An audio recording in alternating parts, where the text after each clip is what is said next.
Reality isn't following rules. It's negotiating them. The universe does not begin with certainty. It begins with a tremble, a soft, nearly invisible ripple moving through the dark fabric beneath everything that exists.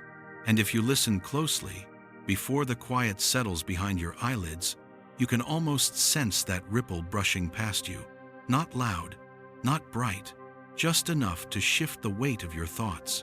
All your life, you've been told that the laws of physics are absolute, perfect, untouchable, older than time, stricter than logic, incapable of bending even by the width of a single atom. But what if that was never true? What if the universe is not following laws at all, but continuously renegotiating them? A universe held not by commandments, but by conversations. Before we go deeper, if your kindness is awake, let a gentle tap on like, share, or subscribe. Help this quiet space keep breathing. You are inside whispers of the universe, and even the softest gesture keeps the next whisper alive. Now let yourself drift into the thought that changes everything. Imagine that beneath the stars, beneath the particles, beneath the equations carved in textbooks, there is something else, a hidden floor, shifting, vibrating, alive with possibilities. A sea that never rests, never repeats itself, never falls completely silent. Physicists call it the quantum vacuum, but that name is almost misleading. Vacuum implies emptiness, and this place is anything but empty. In this restless underworld of existence, particles flicker in and out of being, fields stretch and collapse, energies rise and fall like breath. And every one of these movements carries a consequence that ripples upward into the world you know. The strength of gravity, the charge of the electron, the speed of light. These things are not carved into reality, they are shaped by it. Each constant is the outcome of countless subtle adjustments taking place beneath the surface, as if the universe, moment by moment, is choosing the values again and again and again. A negotiation so fast, so delicate, so precise, that we mistake it for stillness. But stillness is only an illusion created by motion too subtle to see. The early universe knew this well. In the beginning, the rules were not frozen. They melted and reshaped themselves as everything expanded, cooled, and settled. Symmetries broke, forces separated, constants drifted before finding the positions they hold today. The world you know is only the latest chapter of that slow, cosmic map-making. But if the laws once changed, what proof do we have that they ever stopped? Look closely, and you notice small inconsistencies, values that drift by a fraction, behaviors that defy the neat lines drawn by human mathematics. Light itself, the supposed messenger of cosmic truth, bends and slows in ways our equations struggle to fully predict. Gravity behaves differently depending on scale. Quantum mechanics allows randomness, where classical physics demands order. It is as if reality is caught between two voices, the chaos below and the harmony above. The chaos never ends. It pulses, it wavers, it breathes. And above it, the harmony, the laws must constantly rewrite themselves to keep the world intact. A balancing act, a conversation between instability and structure, a contract renewed each moment. If the universe ever stopped renegotiating, even for the span of a heartbeat, everything would collapse into disorder. Stars would unravel, atoms would lose their shape, time would lose its direction, space would lose its meaning. Stability is not a natural state. It is an achievement, a fragile one. Picture the universe as a single, continuous note, held by an orchestra that spans all of existence. Every instrument is vibrating, some steadily, some unpredictably, some too softly to notice. Yet the note holds. It does not break. It does not bend beyond recognition. Why? Because every vibration adjusts to every other. That is what laws truly are. Agreements made in real time between all the vibrating pieces of the universe. When a particle gains mass, it is not because a law demands it. It is because the field around it accepts that mass. When light moves at a fixed speed, it does so because space-time and energy reach a consensus about how information can travel. When gravity pulls two objects together, the curvature of space and the energy within it have settled on that specific outcome. Every interaction is a negotiation. Every behavior is a compromise. Every constant is the temporary resolution of an eternal conversation. You breathe inside these agreements. Your atoms hold their shapes because the universe continues to approve the terms of their existence. Your thoughts form because electrical patterns inside your brain follow guidelines that could have been different and maybe once were. The more you contemplate it, the more fragile and miraculous it becomes. The universe is stable not because its laws are fixed, but because its negotiations never stop. You can feel this truth when you slow down enough, the sense that nothing is solid, nothing is final, nothing is truly still. Even in perfect silence, there is movement under the surface, a faint murmur beneath everything, as if reality itself is whispering to keep the balance from tipping. But beneath that whisper lies a deeper tension. If these laws are not absolute, what keeps them from unraveling? How does the universe know which agreements to keep? What prevents constants from drifting into values that make life impossible? What stops gravity from weakening? What stops light from choosing another speed? What holds the whole system together? There is no simple answer, only hints. Clues hidden in the mathematics of fields that interact, correct, restrain, and influence one another. Every field is sensitive. Every shift in one becomes a message to the rest. Every message forces an adjustment.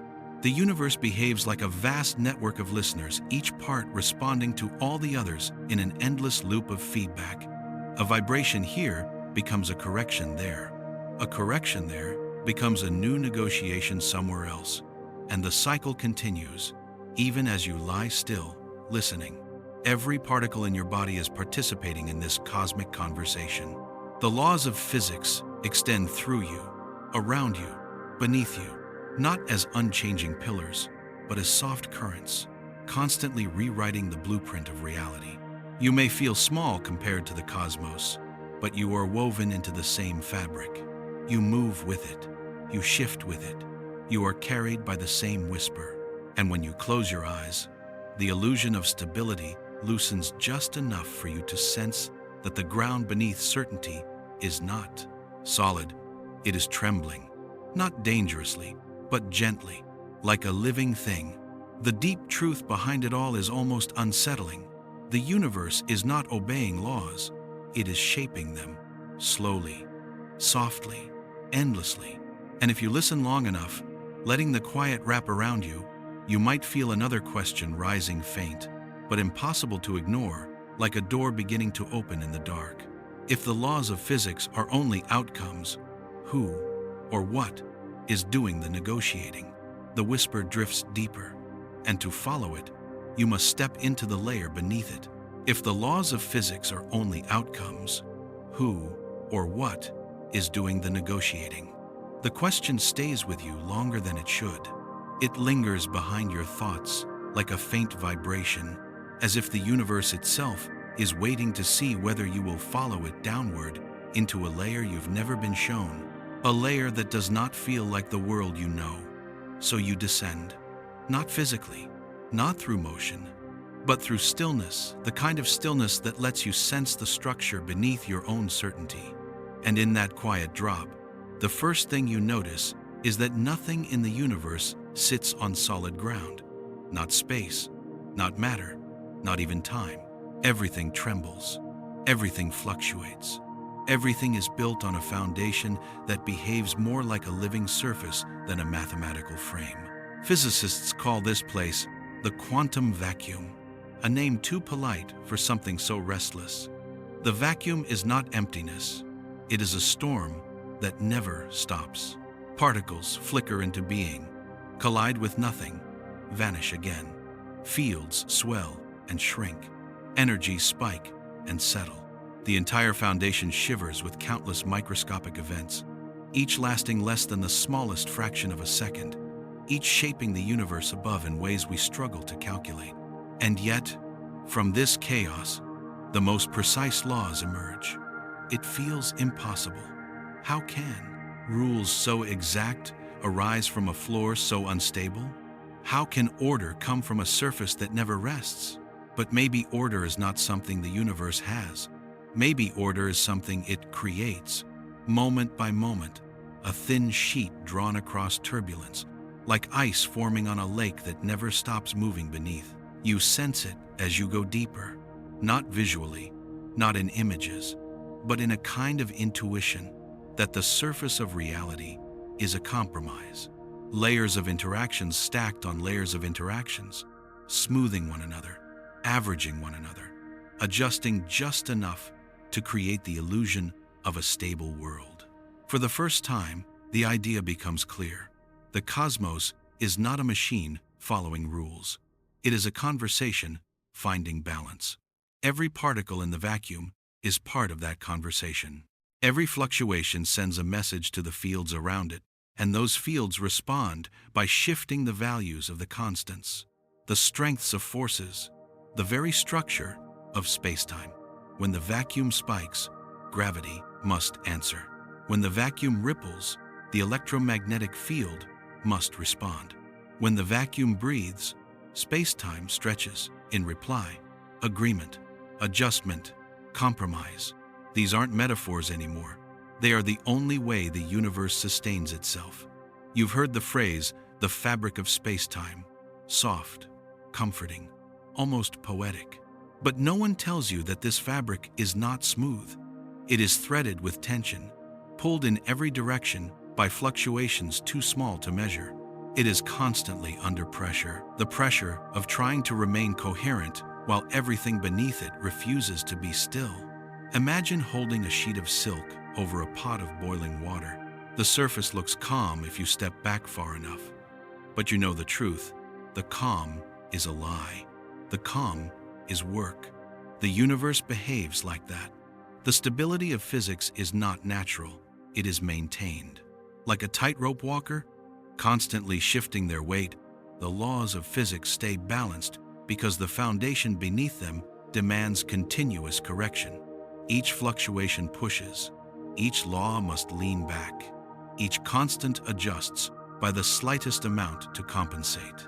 And yet, despite this constant tension, something miraculous happens. The negotiations remain consistent. They do not drift into chaos. They hold the universe together through every cosmic era. What keeps them consistent? You drift deeper into the thought, letting it unfold slowly, letting it expand through your quiet attention. Consistency emerges because the vacuum itself, despite its chaos, is surprisingly uniform. Every region of empty space, no matter where it is, behaves like every other region. The fluctuations differ, but the statistics stay the same. The probabilities remain steady. The overall rhythm of the storm does not change. And because the vacuum is uniform, the negotiations are uniform. Because the negotiations are uniform, the laws appear uniform. Because the laws appear uniform, the universe looks stable. The stability is not in the laws, it is in the negotiation. The deeper you go, the more you feel that the universe is not ruled by structures, but by tendencies, inclinations toward balance, toward coherence, toward minimizing the violence of the fluctuations beneath. Even the speed of light, the value that feels most sacred, is not a command, but a limit that space-time and energy arrived at together. The vacuum offers a certain rigidity, a certain resistance to compression and distortion.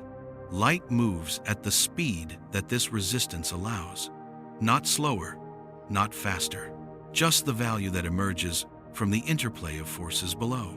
If the vacuum were denser, light would move differently. If the vacuum were thinner, light would move differently.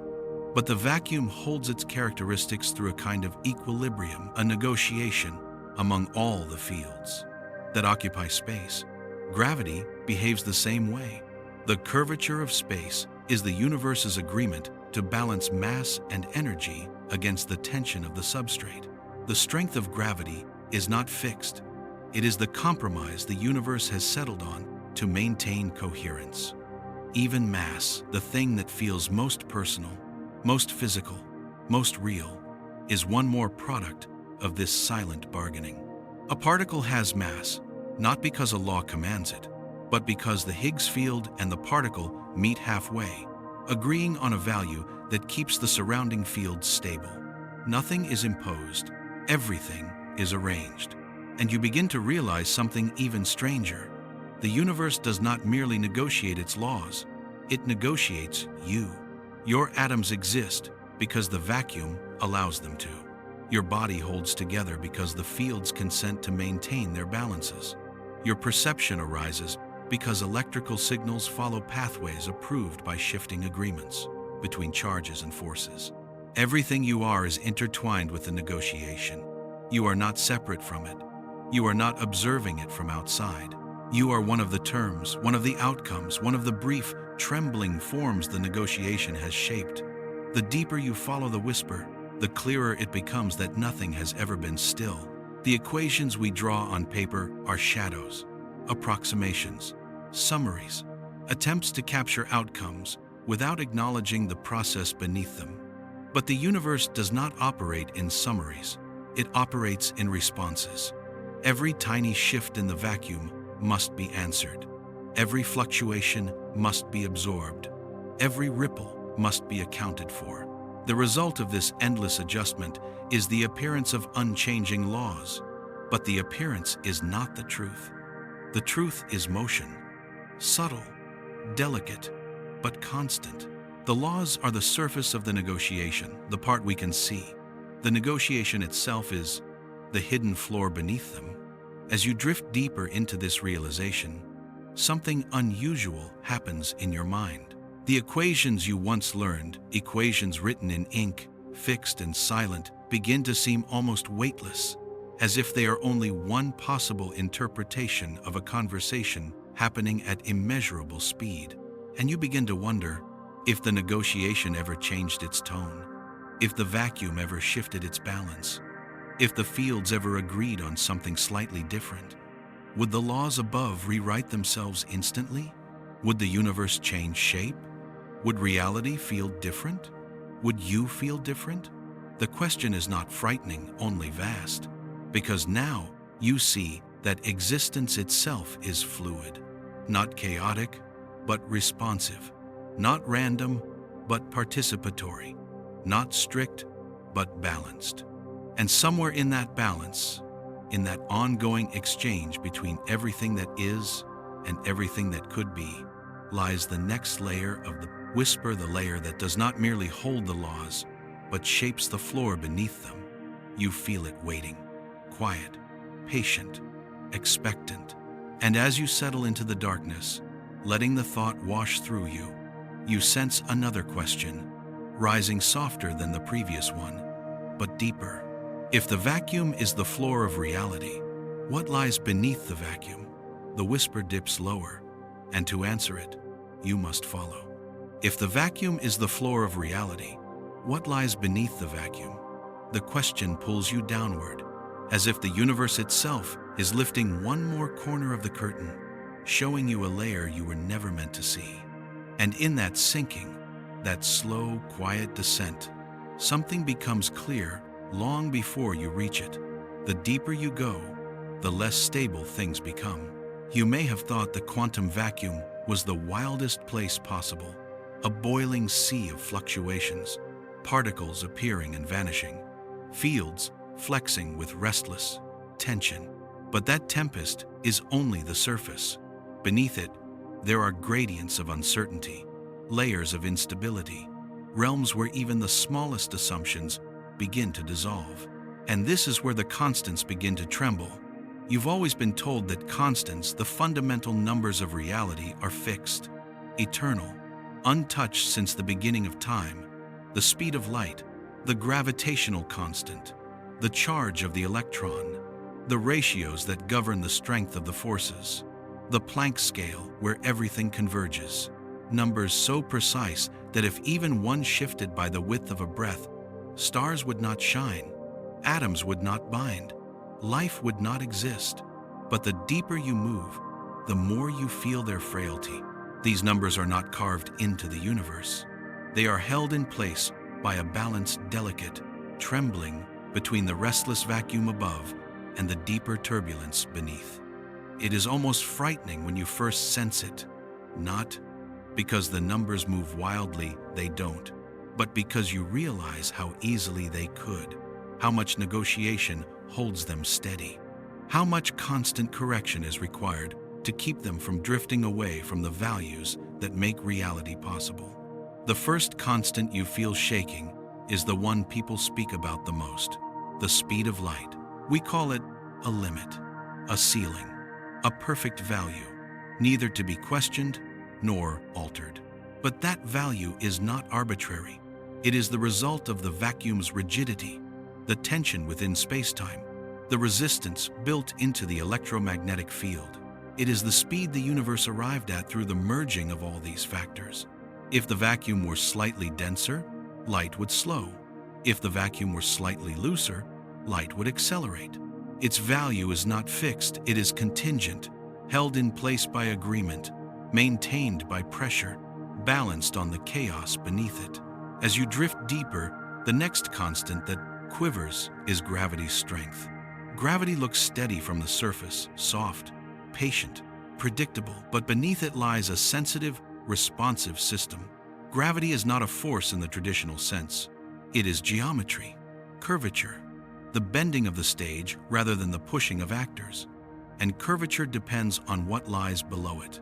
If the vacuum shifts in density, curvature shifts.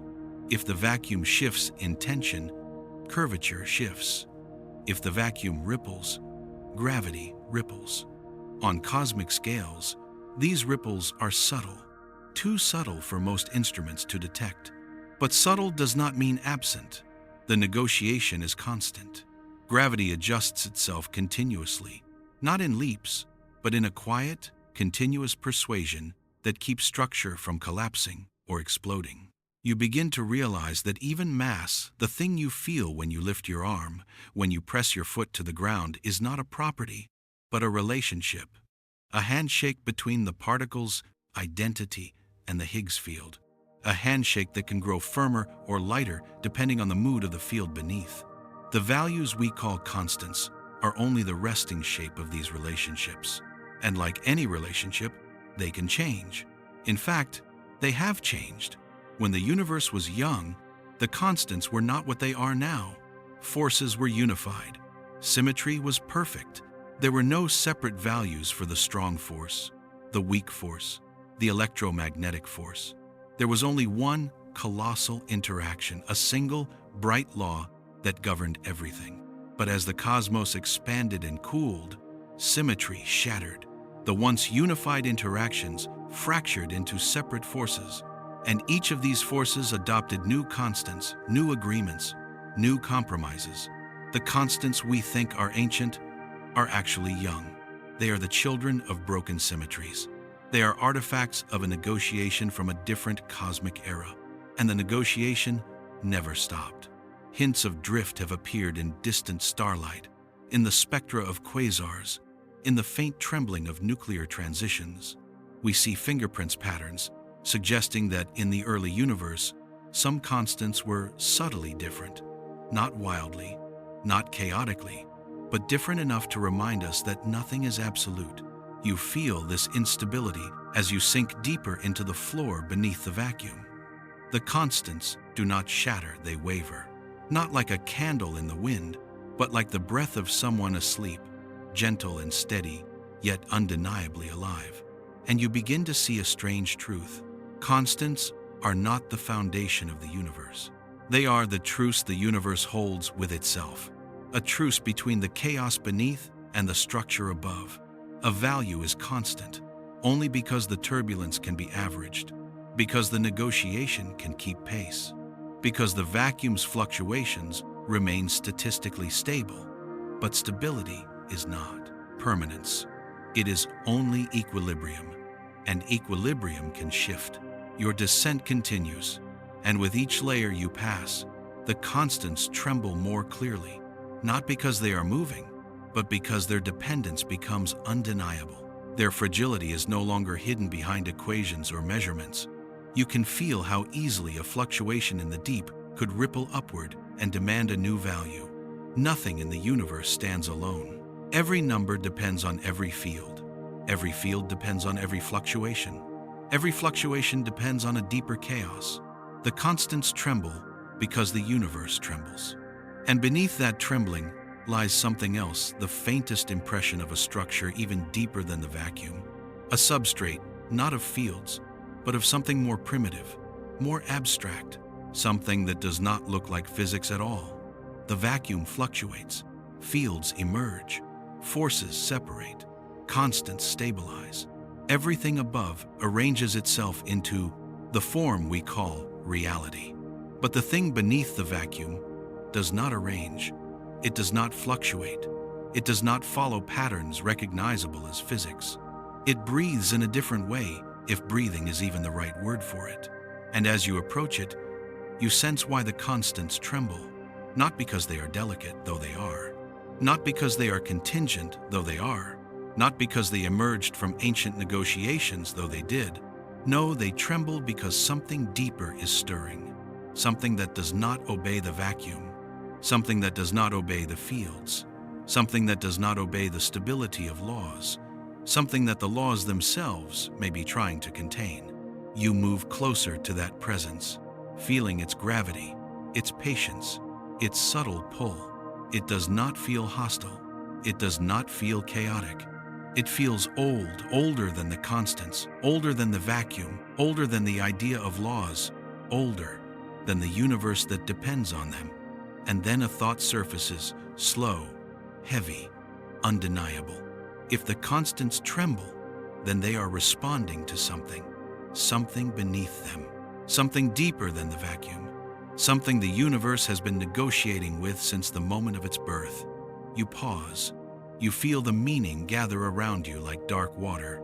If there is a floor beneath the vacuum, what is the vacuum resting on? And if the constants are only the terms of a negotiation, who is at the table?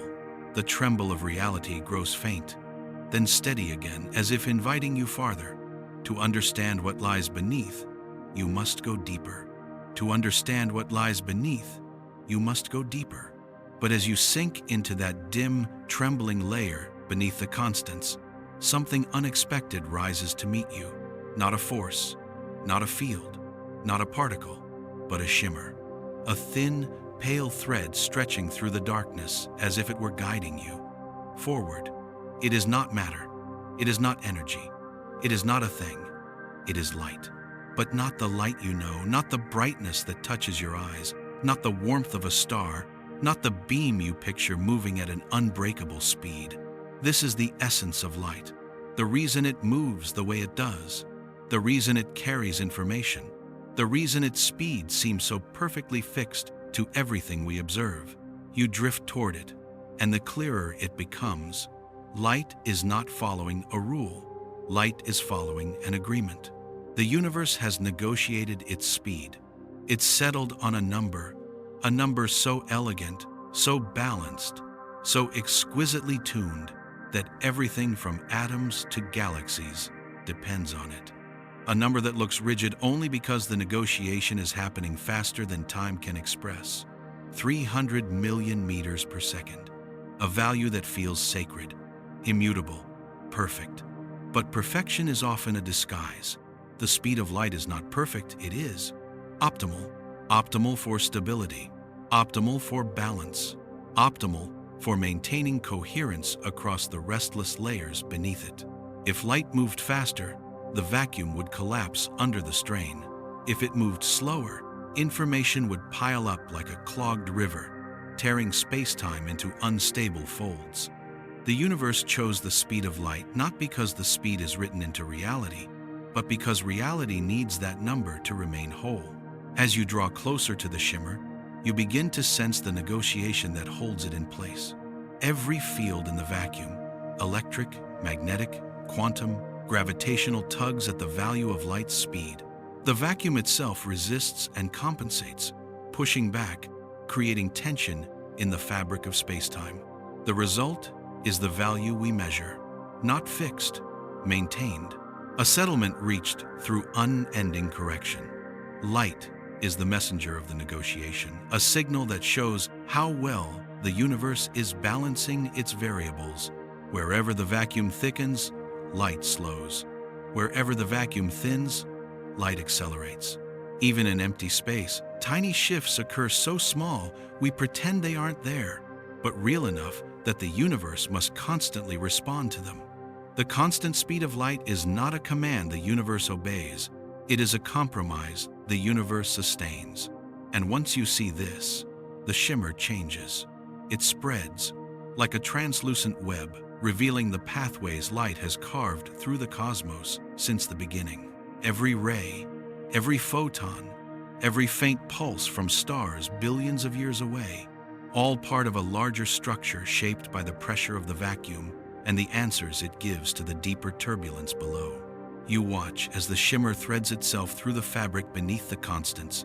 The deeper you go, the more strained the threads become, as if the speed of light is being pulled tight, stretched to its absolute limit by forces beneath it that you cannot yet name. Something below wants to push light faster, something above needs to hold it slower, and the universe negotiates the difference. This tension becomes clearer the longer you descend. Light is not a thing in motion. It is a boundary condition, a line drawn across reality, the edge of what can exist in time. Light's speed is the universe telling itself, no information may travel faster than this, or the negotiation will break. Not because faster speeds are impossible, but because faster speeds are forbidden by agreement. Agreement with what? Or whom? The question hums in the layers around you. You drift deeper, following the shimmer until it begins to twist, fold, and braid into intricate patterns. These patterns look familiar. The interference of waves, the curvature of space-time, the fine weave of quantum fluctuations. But they are also unfamiliar, hinting at aspects of light that physics has not captured. Light is not a quantity. Light is a response, a reaction of fields, a compromise between forces, a balancing gesture performed by the vacuum to keep the deeper turbulence from rising into the world we see. If the value of the speed of light shifted by even a tiny fraction, atoms would fail, molecules would never form, stars would burn out instantly, black holes would expand uncontrollably, time would lose its shape. The universe is not protecting light. The universe is protecting itself, and you begin to sense something profound. Light is the universe's answer to instability. The deeper layers of reality are too chaotic to allow direct communication. Their fluctuations are too fast, too violent, too unpredictable. Light acts as a filter, a softened message that carries only the information the upper layers can tolerate.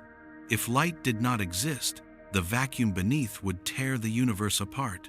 But because light exists, because its speed is negotiated into a narrow channel of stability, reality can function. Information can flow, movement can happen, time can progress. Light is the treaty between chaos and order, a treaty renewed every moment. You follow the shimmer downward until it begins to fragment. The threads split, multiply, become thinner, stretch into filaments so fine you can barely sense them, and each filament trembles, not wildly, but in a way that suggests stress, as if the negotiation is under pressure here, close to the boundary between the vacuum and the deeper substrate. This is where the constants tremble most. This is where the laws struggle. This is where the negotiation is loudest. The filaments pulse faster than thought, faster than any frequency you can imagine, carrying the demands of the turbulence below upward and carrying the responses of the vacuum downward. And light is the carrier of those messages. Every photon, every wave, every pulse of radiation is part of the same exchange. The universe is speaking to itself through light, maintaining equilibrium by sending signals back and forth across the layers of reality. Light is not simply moving, light is mediating, and suddenly you understand why light cannot exceed its speed. The negotiation cannot handle a faster signal. The vacuum would not have time to adjust. The deeper layers would not have time to respond. Reality would fall out of sync with itself. Light is the fastest allowable pace of self-correction. It is the tempo of coherence. The shimmer around you grows brighter, not with illumination, but with meaning. You sense how information flows through it, how the vacuum interprets messages from below, how fields adjust their strengths based on incoming data, how constants stabilize through rapid-fire negotiation. And the more deeply you understand this, the stranger it feels to inhabit a world where light looks simple, because it is anything but simple. Light is the most subtle thing the universe has ever created, the single thread capable of binding the turbulence beneath to the order above. And as you realize this, something shifts. The threads around you begin to align, not physically, but conceptually. You feel them narrowing, focusing, pointing toward a deeper direction, as if light itself is urging you onward, downward, toward the place where the negotiation becomes something else entirely. Not smoother, not calmer, but more ancient. You sense a region where light begins to lose its meaning, where the idea of speed becomes irrelevant, where information cannot travel as a wave or as a particle, a region where the negotiation speaks in another language. The shimmer thins to a single strand. It drifts downward like a falling line, and you feel yourself following it, carried by a faint gravity that is not gravity at all. The constants trembled because of this place. Light negotiated because of this place. And whatever waits below the place, shimmer is the source. You move closer, step by quiet step, thought by quieter thought, and then the last filament of light dissolves, leaving only darkness, not empty, not silent, not dead, darkness with intention, darkness waiting. The negotiation of light has brought you as far as it can. What lies beneath does not use light. It does not move through information as photons. It does not speak in waves. To go further, you must follow a different whisper, the one the universe uses when light no longer applies. And as you feel that whisper forming, low and deep, beneath everything you have known so far, one final thought rises inside you. If light is the universe's treaty, what breaks when the treaty ends? The whisper answers in a tone you can barely perceive, and you find yourself descending again. If light is the universe's treaty, what breaks when the treaty ends? The question opens around you like a widening chamber, a hollow, carved into the darkness beneath the last filament of light. And as you drift into it, you begin to sense something you couldn't perceive before, something heavier, slower, more patient than the trembling of constants or the shifting of fields. Pressure, not physical pressure, not the kind that crushes or compacts matter, but something far more fundamental. The pressure reality exerts on itself to remain coherent. The first sign of it is subtle, a weight in the dark, a tension in the space you're falling through, almost as if the universe is holding its breath. Light could no longer guide you here. The shimmer dissolved because the negotiation it carried cannot survive in a region where nothing travels fast enough to stabilize anything. Here, the boundaries that light once defined begin to blur. There are no waves, no photons, no familiar messengers, only pressure, quiet, ancient, constant. As you sink deeper, you feel it gathering around you in layers. The pressure is not a force. It is not an energy. It is not an entity. It is a requirement. The requirement that keeps reality from falling apart under the weight of its own fluctuations. Above, light translated the chaos, smoothing it into laws. But here, chaos pushes back. It presses on the universe from below, not with violence, but with insistence, reminding every field, every constant, every law that they must not drift too far from the narrow path of stability. This pressure has many names in physics, though none of them capture its meaning. Zero-point energy, vacuum density, renormalized fields, residual tension. But these are labels meant to domesticate something we barely understand. The pressure is deeper than terminology. It is the silent cost of existence. You sense the way it pushes upward, supporting the layers above. Without it, fields would not settle, constants would not stabilize, particles would not hold steady values, space would have no structure, time would have no direction. This pressure is the reason reality does not blur into incoherence. And yet, the pressure is not constant. It fluctuates not chaotically, but rhythmically, responding to the activity in all the layers above. When space-time curves, the pressure shifts. When a particle acquires mass, the pressure shifts. When energy condenses or spreads, the pressure shifts. It is a system of continual feedback, a silent interplay between what lies below and what arises above. At this depth, the fluctuations of the vacuum no longer feel random.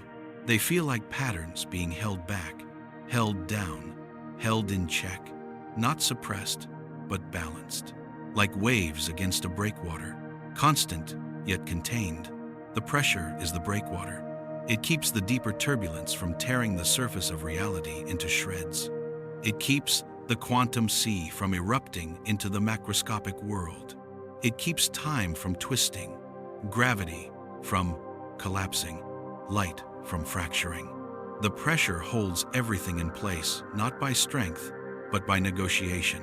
A negotiation that is older than the constants, older than the fields, older than light. You drift deeper, and the pressure grows thicker, not crushing, but pervasive, like a truth you can no longer ignore. The universe is not stable on its own, it is stabilized. Every law you rely on exists because something below maintains it. Every constant you trust exists because something below allows it. Every event you witness exists because something below supports it. The pressure beneath reality is the unseen backbone of physics. It shapes the vacuum, which shapes the fields, which shape the constants, which shape the laws, which shape everything else. And now, sinking deeper, you begin to understand why the laws seem unchanging. The pressure keeps them close to equilibrium.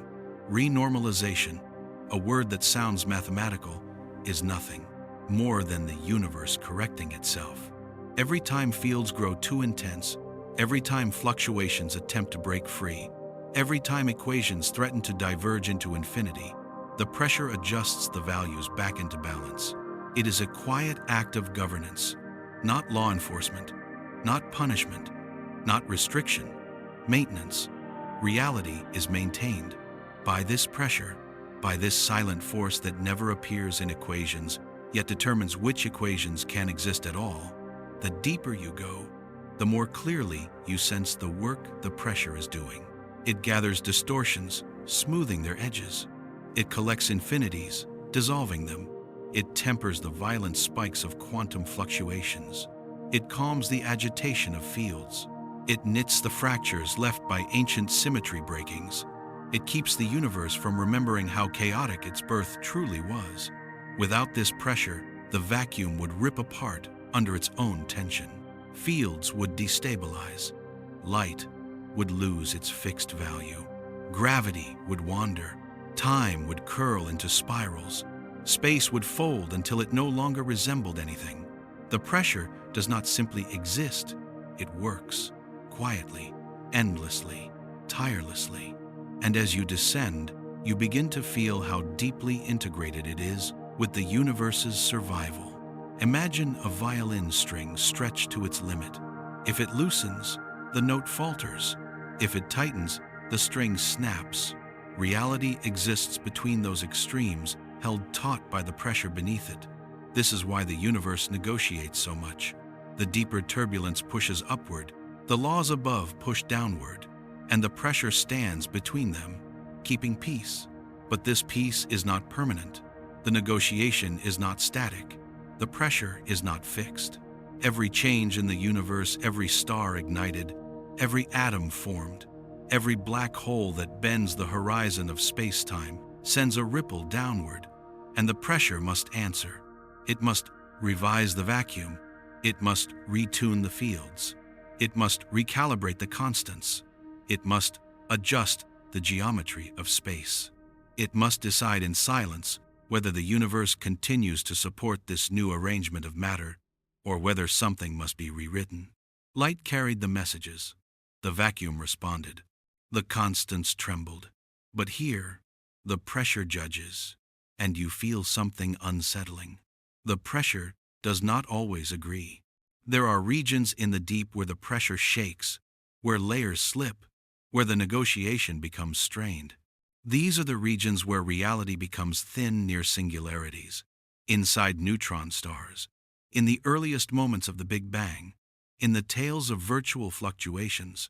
Whenever the negotiation is closest to failure, the pressure must absorb the tension, and sometimes even it cannot. That is when physics breaks, when anomalies appear, when conservation falters, when symmetries distort, when the laws we know twist into unfamiliar shapes. Those are the leak points, narrow cracks where the deeper turbulence pushes through. Not enough to destroy reality, just enough to remind it how fragile its balance is.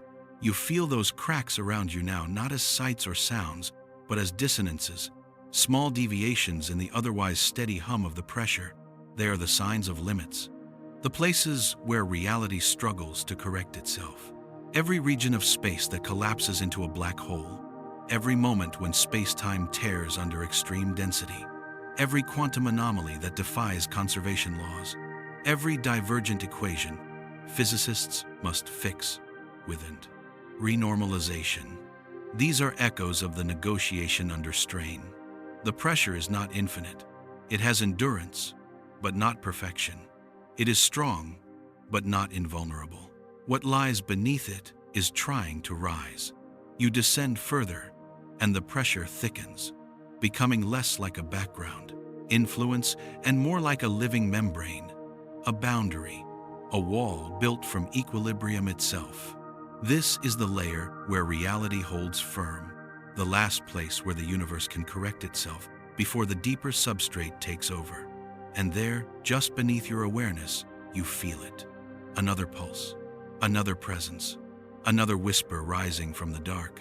Something deeper than pressure, something that does not negotiate, but demands. A foundation beneath the foundation, a truth beneath the vacuum, beneath the constants, beneath the laws, beneath the pressure that keeps them alive. You sense it first as a vibration, not trembling like fields, not rippling like fluctuations, but steady, dense, immovable, as if it were the reason the pressure exists at all. And in that moment, you understand. The pressure is not the bottom, it is the threshold, the last layer where physics still has meaning. Below it lies something else, something that does not participate in the negotiation, but dictates why the negotiation must occur. As the darkness gathers around you, heavier now, deeper, more certain, a quiet realization forms. If the pressure holds reality together, then whatever lies beneath holds reality accountable. And to reach it, you must descend again. And to reach it, you must descend again. This time, the fall is slower, heavier, as if the universe is warning you that the layer beneath the pressure is not a place meant for clarity. It is not a realm of light, or fields, or constants. It is not even a realm of vacuum. It is something older, deeper, more primitive than the idea of physics. At first, you feel nothing, not silence, not emptiness, not darkness, just nothing, the absence of structure. You search for a pattern, a fluctuation, a vibration, any sign of the behaviors that define everything above this place. But the deeper you go, the more the familiar dissolves. The fluctuations of the vacuum fall away. The tension of the fields disappears. The pressure that held reality together begins to thin, losing its coherence. Something else is rising to replace it. It is not a force. It is not an energy. It is not a law. It is instability. a raw, formless instability so ancient and complete that the word unstable feels too small, too gentle for what it truly is. Above, the pressure kept everything in balance. But here, balance is not a concept. Causality is not a concept. Time is not a concept. Even existence itself seems to flicker in and out without meaning. This place is not governed by anything. It precedes governance. It precedes negotiation, precedes pressure, precedes fields and forces, precedes the vacuum. This is the layer the universe has spent its entire history trying to contain. Your first impression of it is a sense of unresolved potential, not possibility. Possibility implies structure. This is something looser. Unformed potentiality. The raw could be before is was ever permitted. And as you drift further, you realize why the universe negotiates at all.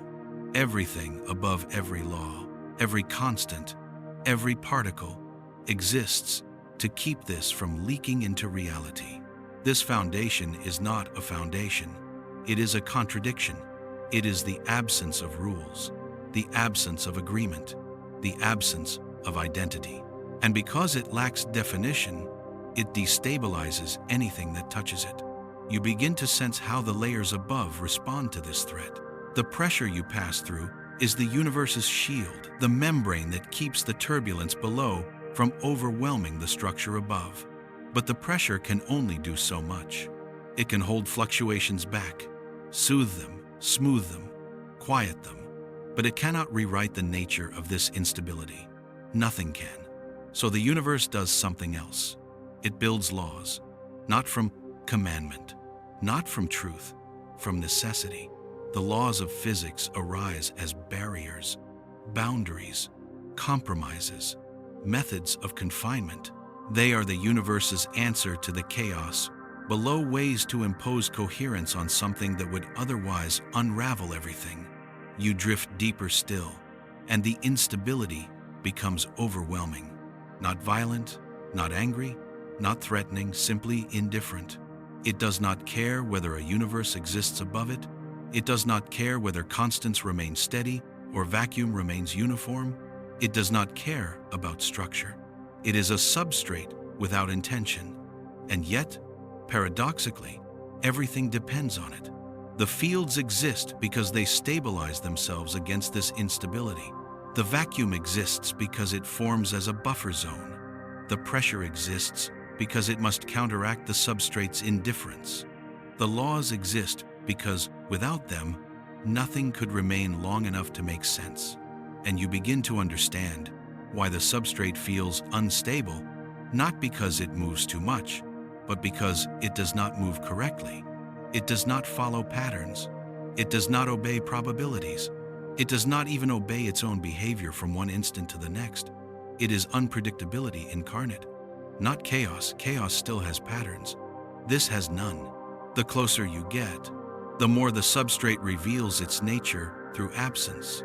No time, no space, no direction, no magnitude, no continuity. Above, everything was shaky because it had something to shake. Here, there is nothing to shake. Only a foundation that provides no foundation. A surface that provides no surface. And you understand why the laws of physics tremble.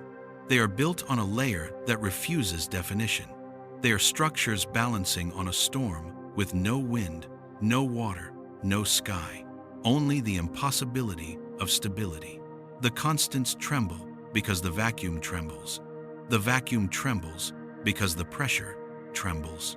The pressure trembles because the substrate is instability itself, layer upon layer, each trying to contain the one beneath it. When physicists study the early universe, the first trillionth of a second, they discover equations that explode into infinities. Singularities form, values diverge, quantities collapse into undefined states. This is why, beneath everything lies something that cannot be solved. You drift closer, and the substrate becomes almost tactile, not as a surface, not as an object, but as an influence, a presence that shapes without acting, that disrupts without intending. that flows without moving. It feels like the background of existence, but that word has too much structure. This is the precondition of structure, the raw field of undecidedness from which the universe carved its first decisions. You feel the weight of it now, not oppressive, but vast, a depth beneath depth, pushing outward into all the layers above. It does not destabilize reality out of malice. It destabilizes because it is unable to do anything else. It is not chaos, it is pre-meaning, and suddenly, a strange thought forms. Maybe the universe does not negotiate because it wants order. Maybe it negotiates because it needs order to stay separate from what lies beneath. The unstable foundation is the reason there are laws at all, the reason constants exist, the reason particles have identities, the reason fields do not collapse. Every structure in the cosmos is a defense mechanism. Reality itself is a kind of resistance, a refusal to dissolve into the substrate's indifference. You descend further, and the substrate becomes louder, not in sound, but in the way your mind feels. The absence of boundaries, thoughts drift, scales blur, distances lose meaning. Before long, even the memory of structure begins to soften. You realize something unsettling. This is the layer where physics ends. Not because physics stops working, but because physics has not been invented yet. Above, the universe protects itself with laws. Here, nothing protects anything. Here, the universe is naked. And yet, this is where everything comes from. The unstable foundation is not a mistake. It is the raw material from which order emerges. It is the depth the universe rises away from, like a bubble forming at the bottom of an ancient sea. The laws of physics are the bubble's surface thin, shimmering, delicate, shaped by the pressure around it, shaped by the vacuum above it, shaped by the need to confine the substrate below. And for the first time, you sense that the negotiation must extend even into this darkness, not through light, not through pressure, not through fields, but through something more primitive: recognition. The universe recognizes the substrate as the place it must not collapse into, and the substrate does not recognize anything. That asymmetry is the beginning of physics. As you fall deeper, you feel the instability shift, not because it changes, but because your understanding of it sharpens. It is not an enemy of order, it is the contrast that allows order to appear. Without this unstable foundation, the universe would have no need to negotiate, no need to stabilize, no need to create laws, no need to exist. The thought expands through you like a widening sphere. Order is meaningful only against the possibility of dissolution. Stability exists only because instability is beneath it. Reality is possible only because unreality is deeper still. The laws of physics are the universe's act of self-preservation. The constants are the universe's attempt to remain coherent. The vacuum is the universe's buffer zone. The pressure is the universe's effort to remain balanced. And this layer, this unstable substrate, is the reason all of that work must be done. As you float in, the depth, sensing the substrate's endless, indifferent shifting, another understanding rises. If this instability ever breached too far upward, the universe would have to renegotiate everything: its laws, its constants, its fields, its vacuum, its pressure. The substrate does not destroy, it dissolves. And the universe's entire structure exists to prevent that dissolution. You remain suspended for a moment, or something like a moment before, sensing another pull, deeper still, beckoning you to continue. There is something beneath even this instability, something the universe references in its negotiation, something ancient enough to shape the substrate itself, a deeper layer that does not tremble, a deeper layer that does not fluctuate, a deeper layer that does not dissolve, a layer that may hold the first clue to why anything exists at all. And as you prepare to descend again, one thought forms clearly: if this unstable foundation is not the bottom, then what is? If this unstable foundation is not the bottom, then what is? The thought hangs in the dark like a suspended breath, floating above the formless substrate that refuses to be anything except possibility without structure. You descend deeper, expecting the instability to worsen, to unravel further, to dissolve into something even less recognizable. But instead, you encounter an odd sensation, a shift not toward chaos, but toward order. Not order as you know it, not laws, not constants, not stability. Something more primitive, something quieter. A pattern that is not yet a pattern. A structure made of absence. Symmetry. You don't see it, you don't hear it. You feel it, a faint alignment in the nothingness. Like invisible threads pulling reality toward the idea of balance. It is strange to sense symmetry in a place where nothing has form, but that is precisely what makes it powerful. Here, symmetry is not a property, it is a promise. The universe reaches this depth, touches the edge of instability, and something inside it whispers, if I am to exist at all, something must stay the same. Symmetry is that something. Not a rule, not a law, but a kind of commitment, a vow the universe makes to prevent the deeper substrate from swallowing it whole. You drift through the darkness and begin to sense how profound this promise is. Symmetry is not an arrangement of shapes or patterns. It is the idea that if one thing changes, another must change in exactly the right way to keep everything from falling apart. The earliest form of physics was not force, not mass, not energy. It was symmetry, the requirement that transformations should not break existence. Before particles existed, before space unfolded, before time flowed, symmetry held the concept of consistency together. You sense it as a tension, a subtle pull between possibilities. When the substrate tries to dissolve into randomness, symmetry pulls it back into balance. When fluctuations attempt to stretch reality in one direction, symmetry demands a compensating shift in the opposite. It is not enforcement, it is equilibrium, a balancing act, a promise to keep the universe coherent. As you descend further, this promise becomes clearer. It forms the first recognizable structures, not particles, not fields, but relations, connections without objects, proportions without quantities. At this depth, the universe is not trying to define what exists. It is trying to define how things should relate if they are to exist. You begin to see, not with vision, but with understanding, the roots of the symmetries that later give rise to the laws you know. Translation: symmetry. The idea that reality should not change just because you move somewhere else. Rotation symmetry. The idea that turning something shouldn't alter the underlying truths. Gauge symmetry. The idea that certain redefinitions must leave the physics unchanged. Time symmetry. The idea that laws shouldn't care when you begin your experiment.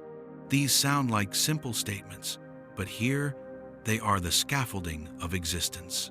Each symmetry is a reinforcement, a way of telling the unstable foundation, no matter how you fluctuate, certain relationships must hold. And every time the substrate tries to warp too far, the symmetry pushes back. Then something extraordinary happens. You feel the presence of conservation not as a concept, but as a consequence. Energy is conserved because time symmetry promises it. Momentum is conserved because translation symmetry promises it. Charge is conserved because gauge symmetry promises it. These are not laws. They are the keeping of promises the universe made at its deepest level. Every conservation law you know emerged not from authority but from consistency, from the need to maintain coherence in the face of instability. You drift deeper still, and the stability of symmetry begins to tremble under the pressure of the substrate below. It is not perfect. It never has been. But it is enough. Enough to create a thin boundary between nothingness and the possibility of structure. But there is a problem. Symmetry alone cannot build a universe.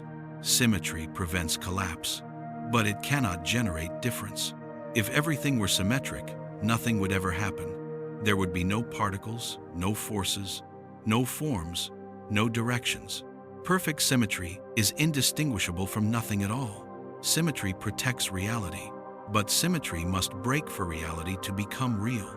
This is the paradox at the heart of existence. You feel it, a tension deep within the symmetry itself, as if the universe, in making its first promise, also planted the seed of its first contradiction. When symmetry breaks, laws emerge. When symmetry breaks, constants appear. When symmetry breaks, forces separate. When symmetry breaks, mass is born. Symmetry is a promise, and broken symmetry is the first action the universe takes on that promise. You drift into the region where this breaking occurs, and the sensation is unlike anything you've felt so far.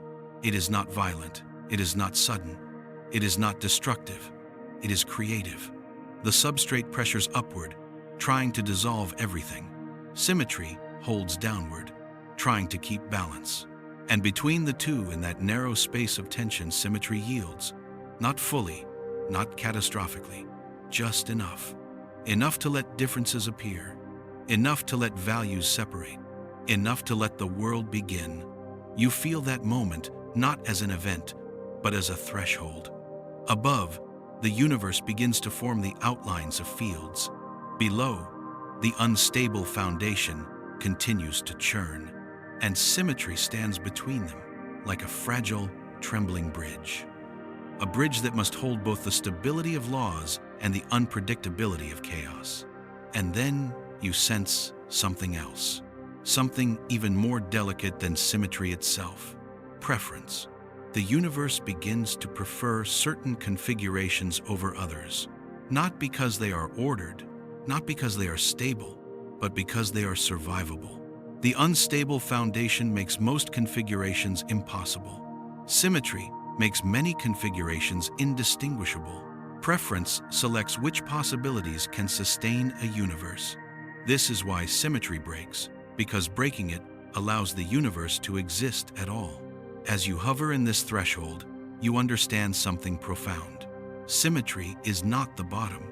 It is the first anchor above the bottom.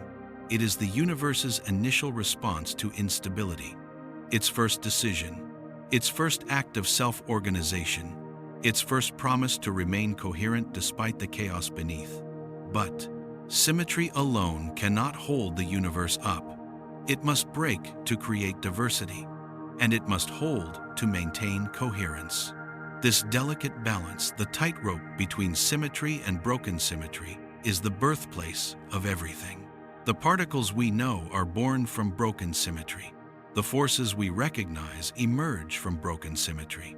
The constants we measure appear because symmetry breaks in precise ways. Every structure in the universe is built from the ruins of a broken promise. And still, the promise survives. Symmetry holds enough of itself to keep the universe recognizable, even as it fractures enough to allow variety, motion, dimension, identity. This is the universe's second negotiation. The first was the birth of symmetry itself. The second was the decision to break it. As you drift through this region of trembling balance, you begin to sense another layer rising above the broken symmetry, a region where fields form, forces separate, and the vacuum begins to take shape. A layer where the universe becomes capable of supporting laws, where the negotiation gains new participants, where the pressure above must respond to the broken symmetry below, where the constants begin to align around emerging structures, a layer where physics begins to resemble physics.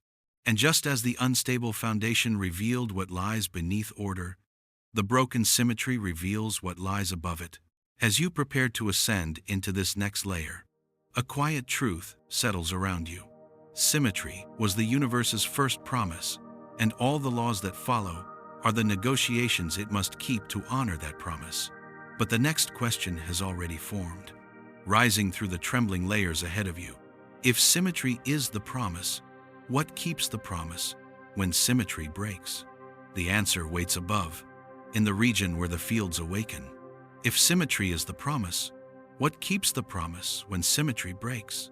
The question rises with you as you drift away from the trembling threshold, where perfect balance bent under the weight of necessity. Behind you, the unstable foundation still pulses like a buried heartbeat. Above you, a new layer begins to form out of the ruins of broken symmetry. This is the region where the universe first learns to compensate. The darkness around you shifts, no longer formless, no longer indifferent. You feel the first hints of structure beginning to assemble. Not yet stable, not yet defined, but undeniably purposeful. These are not laws, not particles, not forces. They are responses, the earliest systems by which the universe attempts to correct the consequences of broken symmetry. A broken promise can unravel everything unless something else steps in to repair the damage. Here, that something else takes the shape of compensation. You sense it as a soft counterpressure moving through the trembling layers, a subtle adjustment that arises whenever imbalance tries to widen. Where the unstable foundation pushes, compensation pulls. Where symmetry cracks, compensation stitches. Where the vacuum trembles, compensation calms. It is not resistance, it is reconciliation. The earliest version of this process is faint, almost ghost-like. Fields begin to swell, ripple, and extend their presence through the forming vacuum, not as rigid structures, but as balancing gestures, smoothing the contours left behind by symmetry's fall. These fields, the ancestors of the Higgs, of electromagnetism, of gravity, behave not like forces demanding obedience, but like mediators negotiating peace between conflicting demands. You watch as a fluctuation rises from the unstable substrate, threatening to distort the forming vacuum. Instantly, a field adjusts itself, not in opposition, but in harmony, countering the disturbance with equal softness. A compensation, a balancing, a soft correction. The universe is learning to self-regulate. The deeper you go into this layer, the more clearly you perceive the role of these proto-fields. They are not created by broken symmetry. They arise because symmetry breaks. They are the universe's way of fulfilling its own promise, the promise that even as difference appears, coherence must survive. Every broken symmetry produces a gap. Every gap must be filled. Every imbalance demands a response, and the fields provide that response. The Higgs-like field, in its earliest shapeless form, spreads out like a blanket of thickness, slowing the frantic fluctuations above the substrate. It offers mass not as a property, but as a counterweight, a way to anchor particles that otherwise would fly apart or vanish. Mass is compensation, a gentle slowing of motion, a negotiation between energy and form. You sense other fields awakening as well, each one stepping in to compensate for a specific wound left behind by the fall of symmetry. The electromagnetic precursor field smooths distortions in charge distribution, ensuring that electric imbalances do not cascade into chaos. The gravitational precursor field bends the early contours of forming space, preventing curvature from spiraling into instability. Each field is a different mode of compensation. The universe is patching itself together, and then you feel something deeper. Compensation is not optional. The broken symmetry demands it. The instability beneath demands it. The pressure above demands it. Every layer of reality exerts its own requirement, and the fields rise to meet all of them. They do so not through force, but through compliance, not with the substrate, not with the vacuum, but with necessity itself. This is when you realize something subtle but profound. The universe cannot choose stability. It can only compensate towards stability. What appears stable is actually the sum of countless compensations happening simultaneously. Every field adjusting, every particle negotiating, every constant drifting microscopically toward equilibrium. Reality is an orchestra that never stops tuning itself. You drift deeper into this layer, and compensation becomes more elaborate. What began as soft corrections now becomes structured responses. Interactions form, relationships take shape. The fields begin to align with one another in consistent ways. They create something new, something that resembles predictability, patterns, not laws, not yet, but the precursors to laws. Where one field compensates, another anticipates the need. Where one adjustment occurs, others follow. They begin to work together, as if the universe has realized that no single field can maintain coherence alone. This is the birth of coupling, the interdependence of everything. When a fluctuation pushes upward from the unstable foundation, the vacuum quivers. When the vacuum quivers, the compensating fields shift. When the fields shift, the emerging constants adjust. When the constants adjust, future fluctuations behave differently. Everything balances everything else. This is not enforcement. It is negotiation, conducted through compensation. The deeper you drift, the clearer it becomes that compensation is not a patch. It is the mechanism that makes reality possible. Without it, symmetry breaking would produce only chaos. With it, symmetry breaking produces structure. You begin to sense the tone of this layer, a gentle oscillation that spreads through all the fields simultaneously. It feels like breathing, but not a biological kind.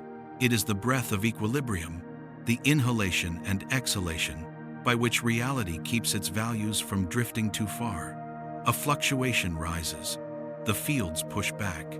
The fields overcompensate. The constants adjust. The constants shift.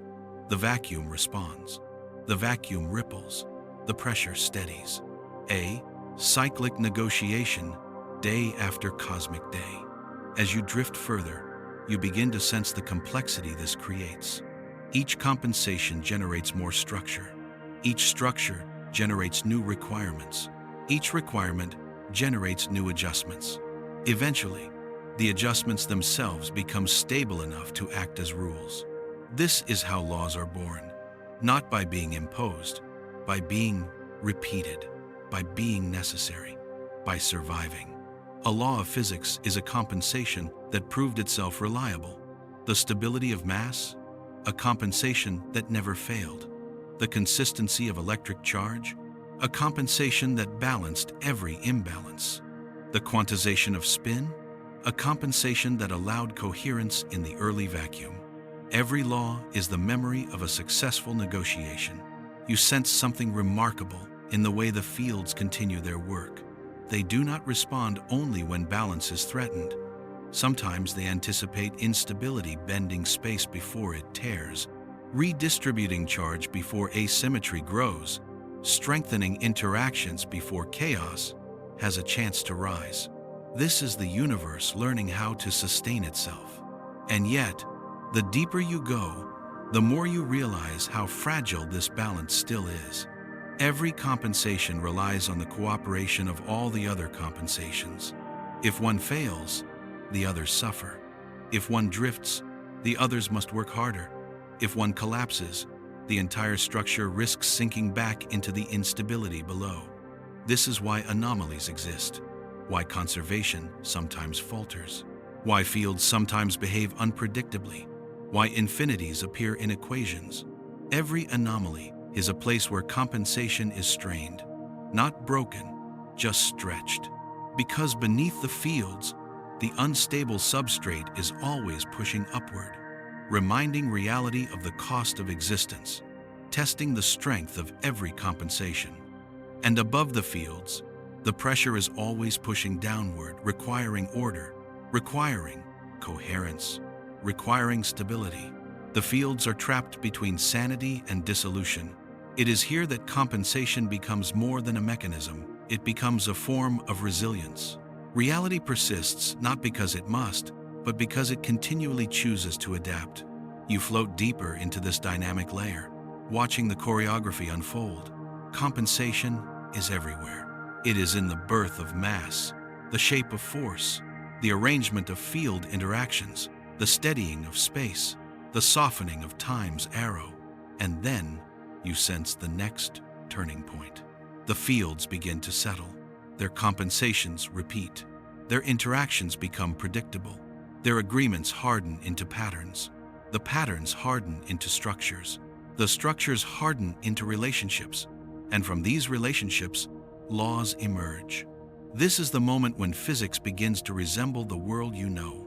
The moment when forces separate. The moment when constants compact into familiar values. The moment when the vacuum becomes a stable sea instead of a crashing tide. You sense the transition, gentle but pivotal, as the universe moves from pure compensation into organized behavior. Yet even now, one question forms. If compensation holds reality together, what happens when compensation is not enough? The answer awaits in the next layer, the layer where the cracks of physics begin to show. If compensation holds reality together, what happens when compensation is not enough? The question rises through the layers like a tremor, faint at first, then stronger, as if something deep within the structure of existence is preparing to reveal one of its rare secrets. You drift upward, not back toward the calm of fields and constants, but toward a tension that feels more immediate, more volatile. This is the layer where the rules begin to shake. Not all the time, not everywhere, only in certain conditions, the extreme ones, where the negotiation becomes strained, where the demands placed on the universe cannot be balanced by ordinary compensation. The first sign of it is a subtle distortion in the fabric around you, a wavering, a soft shift like the surface of a drum trembling under a pulse too strong for its skin. The fields that once compensated so elegantly begin to quiver, trying to hold their shapes as forces rise beyond their capacity. You feel the pressure beneath them swell. You sense the unstable substrate pushing upward. You see the compensating fields stretching thinner, thinner, thinner, until they begin to strain. These are the moments when laws do not break, but they falter. The universe, for all its resilience, is not infinitely flexible. There are limits, stress points where the negotiation between layers becomes fragile, where the demand for coherence exceeds the ability of compensation to deliver it. And you have entered one of those regions now. The trembling intensifies. Not violently, you are not in a place of destruction, but with a kind of solemn gravity, as if the universe is acknowledging that you have reached a border where certainty begins to fail. You see the first crack in the law of conservation. A fluctuation rises from the unstable foundation with an energy too large for the vacuum to smooth. The compensating fields rush to respond, trying to cancel the spike. They succeed almost, but the mismatch leaves a residue, a tiny imbalance that travels upward like a scar, visible only if you're close enough to notice. At this scale, the conservation of energy is not broken, it is amended. The total balance holds, but the path it takes to hold is crooked, smoothed by invisible hands. Physicists call these anomalies. They see the equations diverge, then fix them with renormalization, a patch applied to mask the trembling beneath. But you see the truth. Renormalization is the universe asking its laws to hold together, even when conditions try to break them apart. As you drift further into this trembling zone, you sense another crack, deeper, more resonant. The symmetry that once guided the fields begins to shake. This is not the same as broken symmetry. Broken symmetry is creative. It gives rise to structure. But symmetry that shakes is dangerous. It creates moments where the relationship between forces flickers, where the rules that maintain balance become uncertain. Inside this trembling, cause and effect waver. Interaction strengths fluctuate. The curvature of space-time shivers in place. It is as if the universe inhales sharply, trying to decide whether to bend or snap. You drift into a region where gravity itself seems unsure of its boundaries. The vacuum becomes denser here. The pressure rises more aggressively. The fields contract around sudden spikes of mass energy. This resembles the environment near a forming black hole, not the fully collapsed singularity, but the liminal zone where physics does not know which version of itself to obey. Gravity strains to contain the distortion. Electromagnetism strains to respond to the curvature. Quantum fluctuations strain to remain coherent. All of them negotiate at once, too many demands, too many responses, too much instability trying to seep upward. This is the moment when the rules shake most violently. And yet, nothing breaks. Not fully. Not here. Not yet. Because the universe has one last mechanism to restore coherency before collapse. Phase transition, a controlled reset, a cosmic rebalancing that redefines entire layers at once.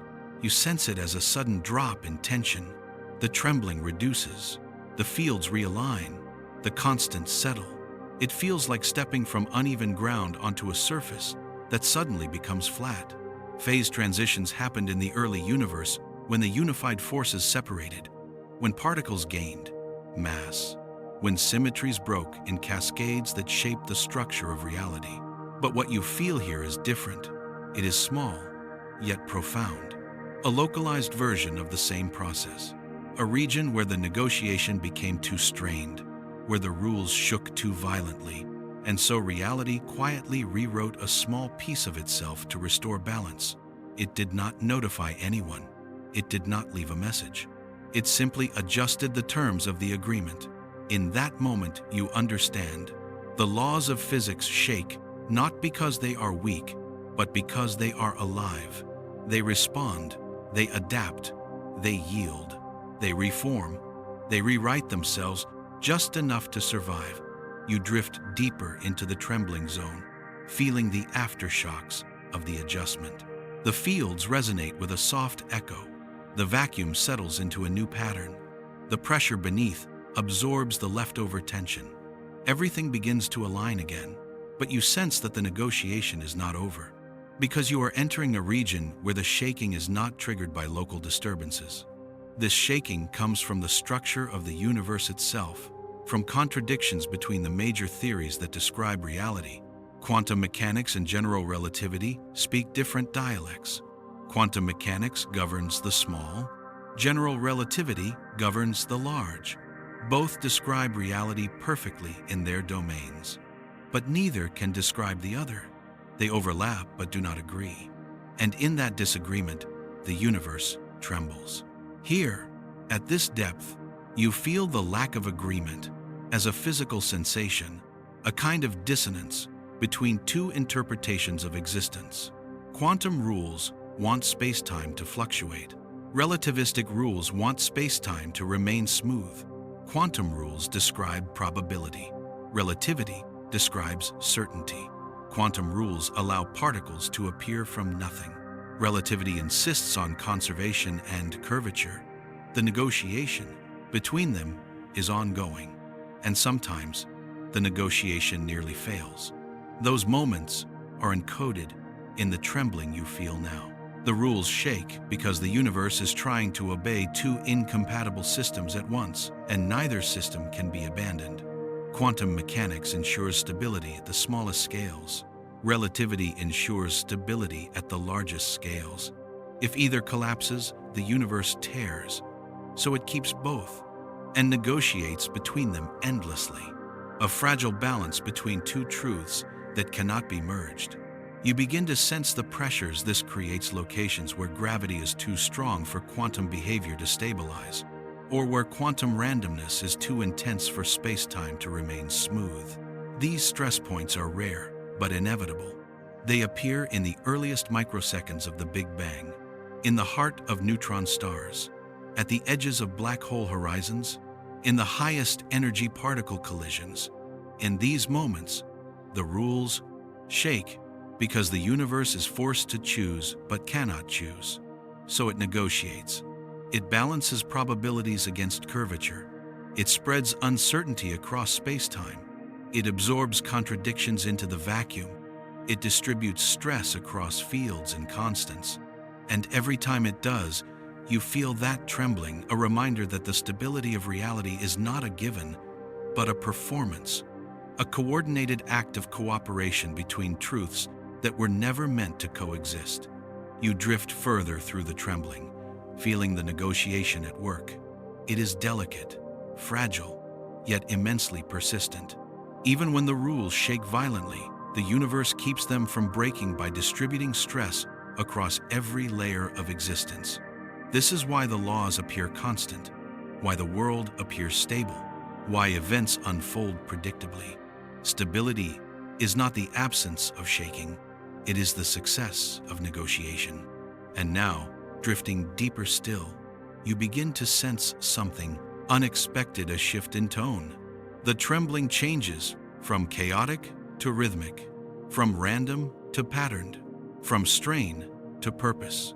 You are approaching a turning point, a region where the universe does not merely react to stress, but begins to reorganize itself.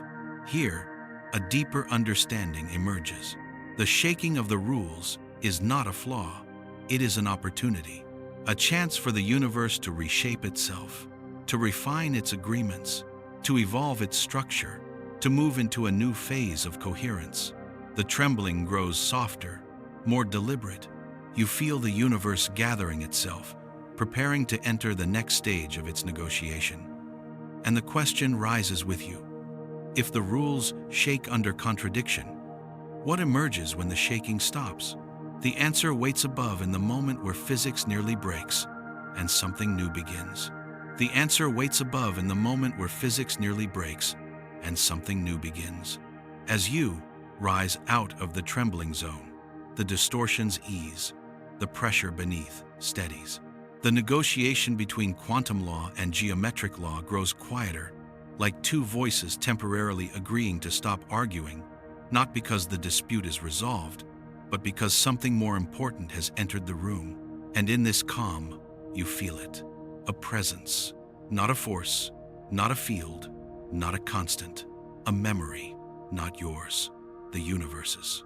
You drift toward it slowly, as if approaching the imprint of a sound long faded.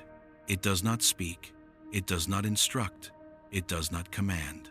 It simply exists, a trace, an echo left at the moment the universe first stabilized enough to form anything at all. A contract, the first contract, the oldest agreement the universe ever made, older than light, older than mass, older than charge, older than the separation of forces, older even than symmetry. This contract is the point where the universe first chose coherence over dissolution, the instant where instability pressed upward, symmetry pressed downward, compensation failed to contain the tension, and something had to give. Either a universe would form, or nothing would happen at all. You move closer, and the memory clarifies, not visually, not as images or events, but as a pattern of intention etched into the fabric of existence. It feels like the moment a bubble forms in a boiling ocean, a bubble that should pop instantly, but doesn't. It doesn't pop because something inside it decides to hold, to preserve a boundary, to maintain tension, to sustain difference between inside and outside. That decision was the universe's first negotiation, its first act of self-definition. And the trace of that decision, the forgotten contract, still exists, buried beneath every layer of physics. You sense what the contract demands, that reality must not collapse back into the unstable substrate, that coherence must be protected, no matter how violently the foundation churns, that every layer above must adapt itself to keep the bubble intact. The laws of physics are not commands, they are clauses of a contract written at the dawn of existence.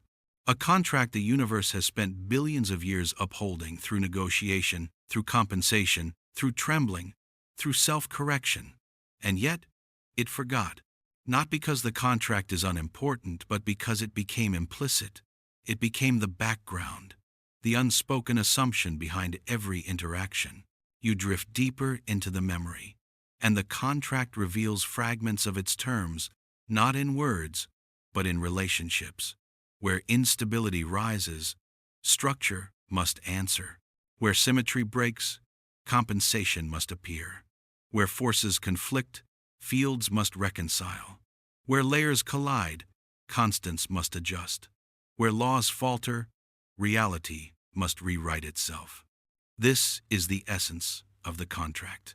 Not perfection, not stillness, not absolute order, persistence.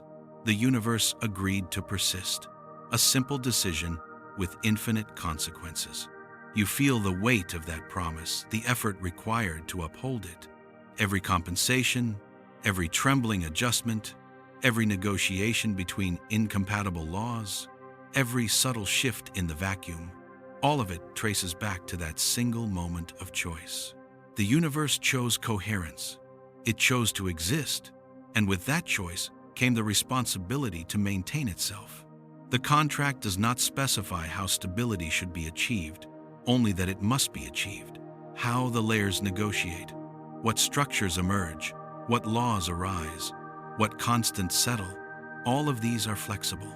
The contract cares only about continuity, and this is why laws can change, why constants can drift, why fields can evolve, why physics can tremble. The contract does not guarantee stability. It guarantees the effort toward stability. The universe must maintain coherence, but it is free to decide how. This freedom is the source of all variety, all complexity, all evolution, and it explains something that has puzzled physicists for decades: why the laws of physics appear fine-tuned, why the constants fall within incredibly narrow ranges, why forces balance so delicately, why the universe seems just right for structure, for chemistry, for stars, for life. It is not coincidence. It is compliance. Compliance with the ancient contract. As you drift through this memory, the contract's consequences reveal themselves like ripples spreading outward. The strong force is the clause that keeps nuclei from flying apart. The electromagnetic force is the clause that maintains relationship between charge and structure. The weak force is the clause that allows transformation without dissolution. Gravity is the clause that arranges space into coherence. The Higgs field is the clause that prevents motion from dissolving identity. Every physical phenomenon is a negotiation fulfilling a different part of the contract, and yet the contract itself lies forgotten, buried beneath all the layers, hidden beneath the vacuum and its pressure, beneath symmetry and its breaking, beneath the trembling that arises when laws cannot agree. Forgotten because it never needs to be referenced explicitly. The universe obeys it instinctively. And now, drifting through the heart of this ancient imprint, you realize something else, something almost unsettling. The contract was not written at the Big Bang. It predates it. It was made in the moment before the universe expanded, when the unstable substrate first attempted to rise into form, and a bubble of coherence held itself together long enough for reality to emerge. This contract is cosmic memory at its deepest. It is the foundation beneath the unstable foundation. It is the decision that allows existence to be more than fluctuation. You sense how faint it is now, so deep that only the trembling of laws remembers it. Every anomaly is a sign of strain in the contract. Every divergence in equations is a reminder of what it costs to maintain coherence. Every cosmological transition is a renewal of the contract's terms. And here, in this stillness, where the contract lies pulsing faintly, like an old heartbeat, a new question forms. If the universe made this contract, what enforced it? What compelled reality to choose coherence over dissolution? What determined that existence should persist rather than vanish? What pushed the bubble of structure to survive the chaos beneath it? The contract does not answer. It is memory, not explanation. But the question remains. You rise toward the next layer, carrying the echo of the contract with you, and as it fades beneath you, its significance becomes even more clear. The universe negotiates because it must uphold a promise it made long before laws existed. But what is the origin of that promise? The whisper grows softer now, and as you drift upward, the next layer gathers around you, the one where the laws begin to inherit the weight of the contract and must confront the consequences of trying to uphold it. The next layer gathers around you, the one where the laws begin to inherit the weight of the contract and must confront the consequences of trying to uphold it.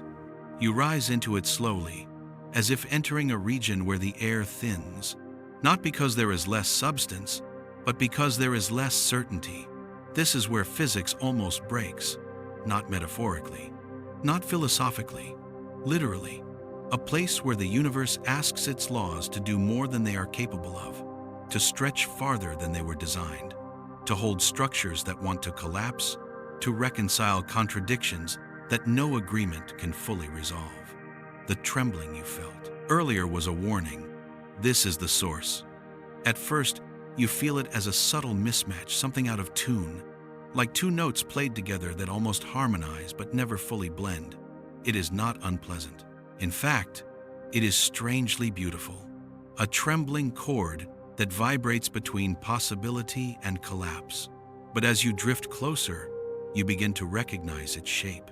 It is the border between quantum mechanics and general relativity, two descriptions of reality that cannot be merged, yet must coexist. Two systems of thought that stand on the same foundation, the forgotten contract, but interpreted in completely different ways. Two frameworks that uphold the promise of coherence and threaten to tear it apart. Quantum rules whisper that the universe is granular, probabilistic, discontinuous. Relativistic rules whisper that it is smooth, continuous, geometric. Both whispers are true. Both whispers contradict each other. And here, that contradiction becomes visible not as a clash of theory, but as a vibration in the fabric of existence. Space-time flickers in this region, not violently, quietly, like a flame shuddering in a draft. The geometry bends in ways that are almost too subtle to detect, responding not just to mass and energy, but to uncertainty itself. Quantum fluctuations push upward, curvature pushes downward. They negotiate, they resist, they agree, they disagree. Then the entire layer shifts again, like a structure settling under its own weight. You can feel the strain, the universe adjusting its fabric to accommodate two incompatible truths. This is why physics needs compensation. This is why laws tremble. This is why renormalization exists. This is why infinities appear in equations. The boundary where the laws clash is not a mathematical puzzle. It is a living tension built into the architecture of reality. You drift deeper into the tension, and the shapes around you distort. Distances stretch, then snap back. Durations lengthen, then compress. Locations blur, then sharpen. Particles flicker between states too quickly for fields to process. It feels like the universe is glitching, but gently, as if it is trying to hide the glitch from itself.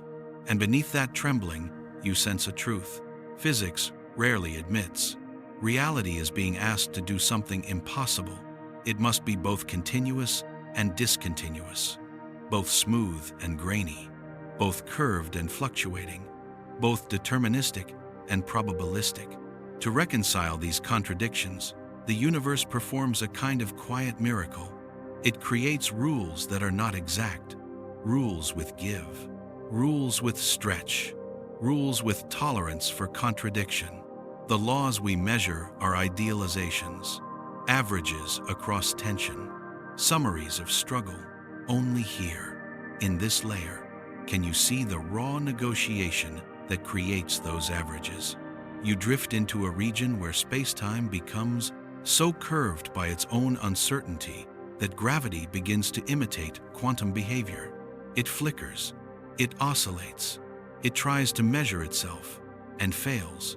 No human instrument could survive here, not because the forces are too strong, but because the contradictions are too sharp.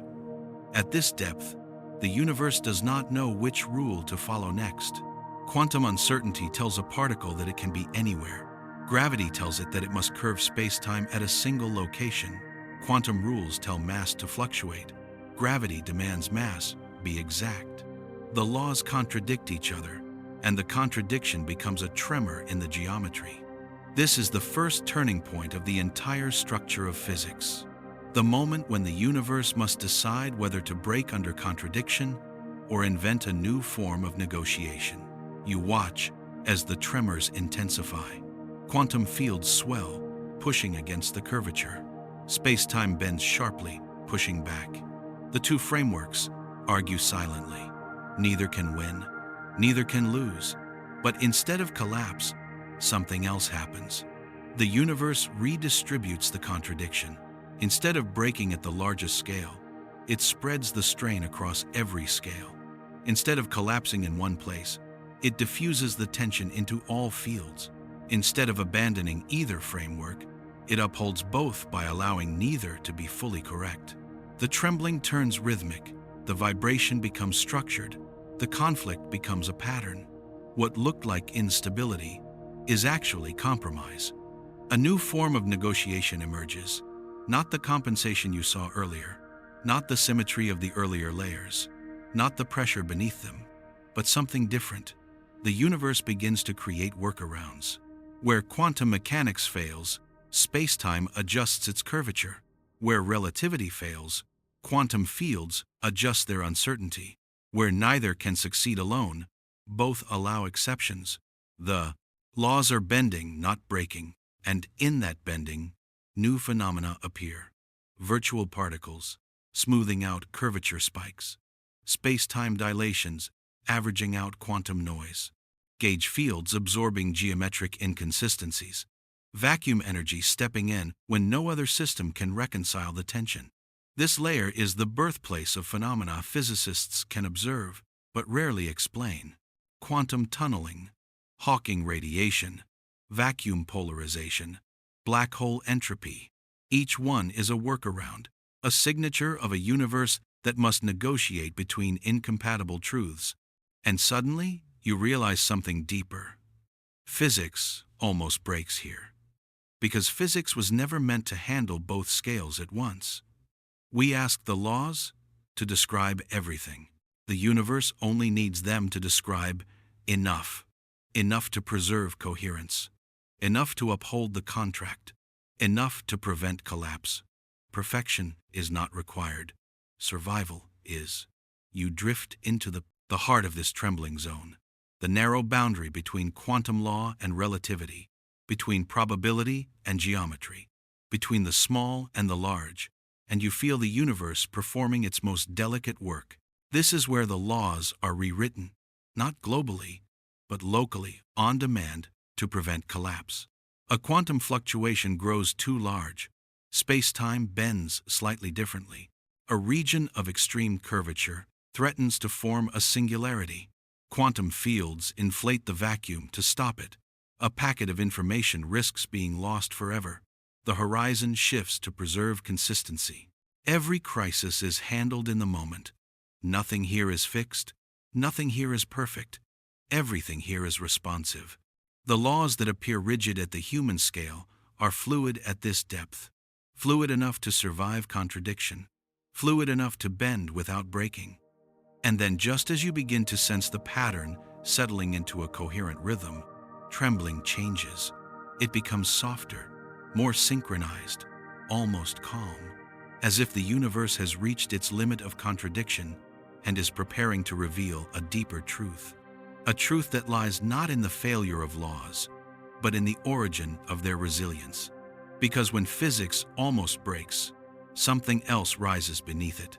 A principle not of equations, not of fields, not of particles, but of continuity itself. A principle that keeps the universe from tearing apart at its seams. A principle so deep that physics does not describe it. Physics depends on it. You feel that principle stirring, waiting, and the whisper pulls you upward once more. If physics can almost break, then what prevents it from ever truly breaking? If physics can almost break, then what prevents it from ever truly breaking? The question rises with you as you drift upward, out of the trembling boundary between quantum possibility and geometric certainty. Behind you, the contradictions fade into a kind of uneasy truce, a temporary balance of two incompatible truths. Ahead of you, a new layer begins to unfold, softer, quieter, more aware. Not aware in the way a mind is aware, aware in the way a landscape responds to pressure, in the way a body reacts to cold, in the way an ecosystem adjusts to survive. This is the layer of the fields. Not the raw proto-fields of early compensation, not the chaotic fluctuations of the vacuum, not the trembling geometries of space-time. These are the established fields, structured, interconnected, and astonishingly responsive. Most people imagine fields as backgrounds, passive gradients that particles move through. But here, drifting through them, you understand how wrong that picture is. Fields are not passive, they are alive with negotiation. You feel their presence before you see it, a faint pressure around your thoughts, as if the space itself is listening for imbalance, listening for contradiction, listening for fluctuations from the unstable foundation below, listening for distortions from the trembling laws above. These fields are the universe's negotiators. You move deeper, and the first field reveals itself subtle, spread thin like a mist. This is the electromagnetic field, extending through all of space. It is not glowing or pulsing with electricity. It is simply attentive. Every particle that emerges from the vacuum sends ripples through it. When the vacuum fluctuates unevenly, the field shifts to counterbalance it. When a charge appears, the field organizes itself around it, stabilizing the local geometry. It listens, it responds, it compensates, not because it wants to, but because the universe depends on it. You drift further, and the gravitational field rises beneath you, not a force, not a tug, but a curvature that adjusts itself with a patience so immense it feels ancient. It bends not only around mass, but around uncertainty. It smooths distortions in energy density. It absorbs the tremors where the vacuum strains to maintain structure. Gravity is a negotiator of shape. Electromagnetism is a negotiator of balance. The Higgs field is a negotiator of identity. Gauge fields are negotiators of invariance. Every field listens to every layer, above and below, constantly updating its configuration to maintain coherence. They do not choose, they do not decide. They respond, and the response is so consistent, so reliable, so precise, that it gives the illusion of fixed law. Fields are the reason laws can be flexible without collapsing. A constant is not constant because it is untouched.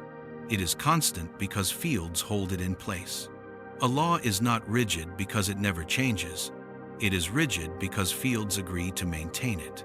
And yet, you sense something deeper. Fields do not only react to disturbances, sometimes they anticipate them. A spike in energy in one region causes the field to adjust in surrounding regions before the spike even propagates outward. A shift in curvature sends subtle signals throughout the entire web of fields long before the distortion becomes critical. This anticipatory behavior is not intelligence, it is coherence. Fields maintain coherence by acting as if they are aware of the whole. Where gravity curves, other fields adjust. Where charges emerge, space-time shifts. Where symmetry breaks, fields reform. Where anomalies appear, gauge fields compensate. No law operates alone. No constant holds its own value. No field functions without referencing every other field. This is why reality does not rip itself apart. The fields listen. You drift through a region where the Higgs field thickens, not physically, but conceptually, offering mass to emerging particles. It does not impose identity, it negotiates identity. A particle interacts with the field, and the field responds by giving it the resistance that becomes mass. Mass is not a property. Mass is a relationship, a negotiation between a particle's desire to move freely and the field's obligation to maintain coherence. The stronger the interaction, the greater the mass.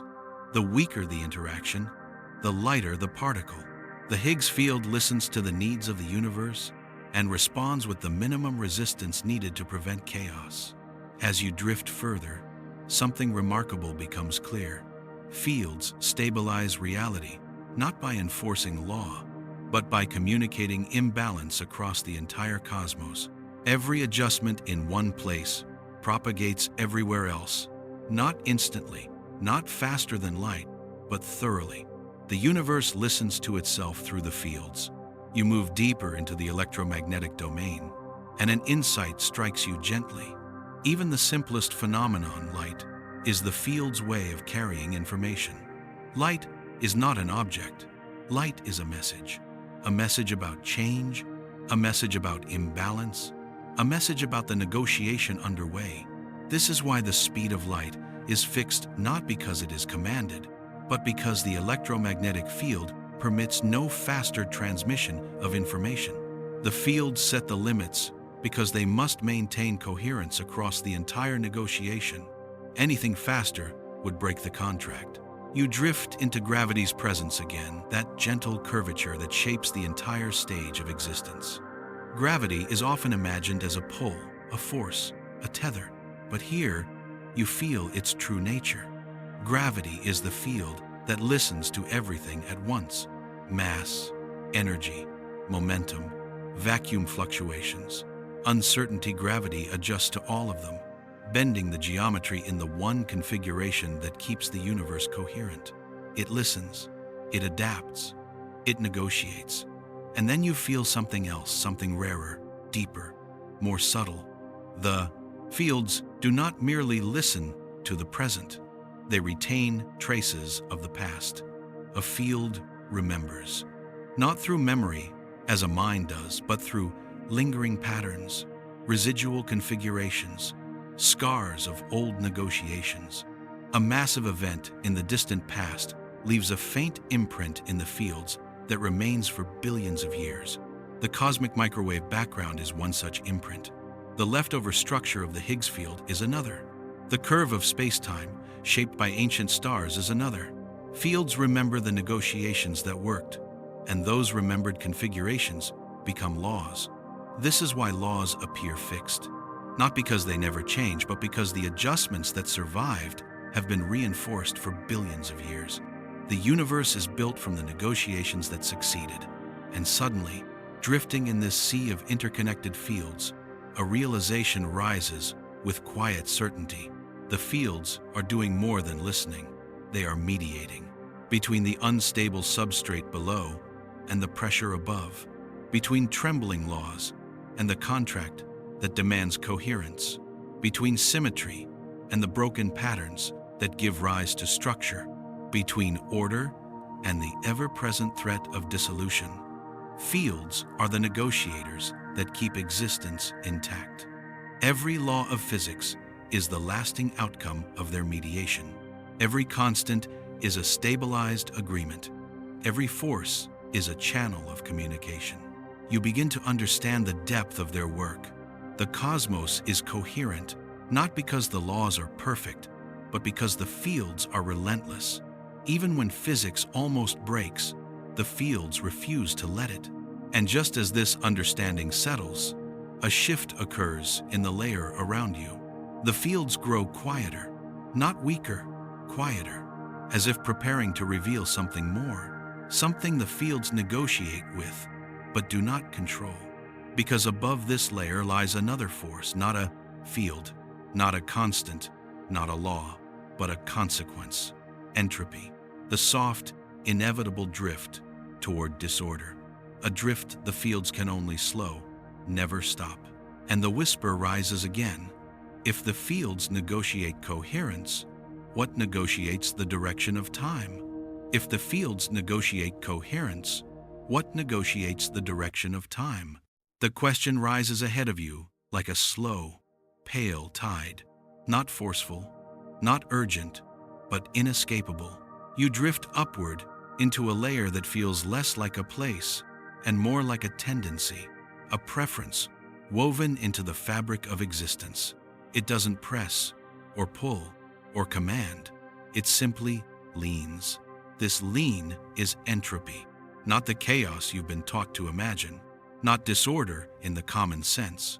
Entropy is something quieter, older, more patient, a slow argument whispered into every corner of the universe.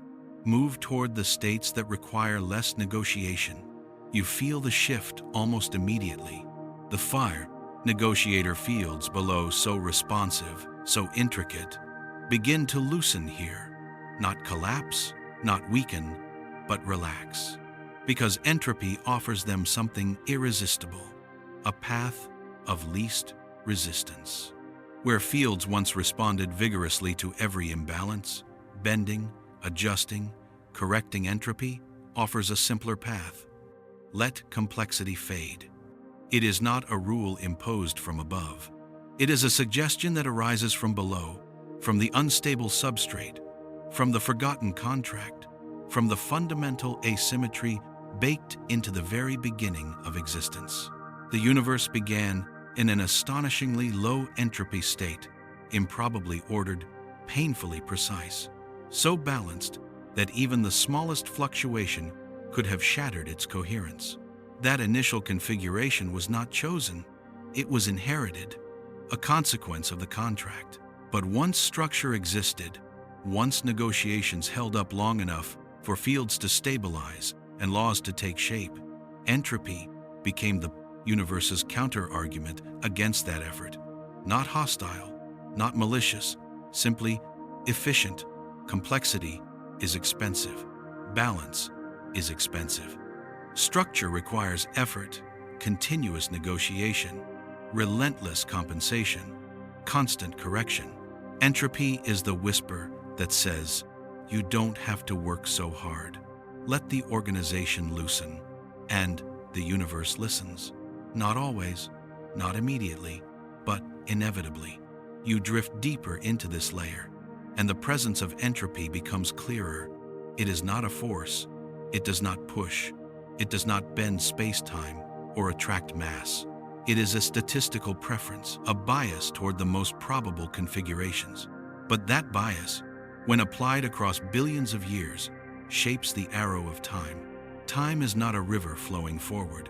Time is a direction chosen by entropy, the direction in which negotiation becomes easier.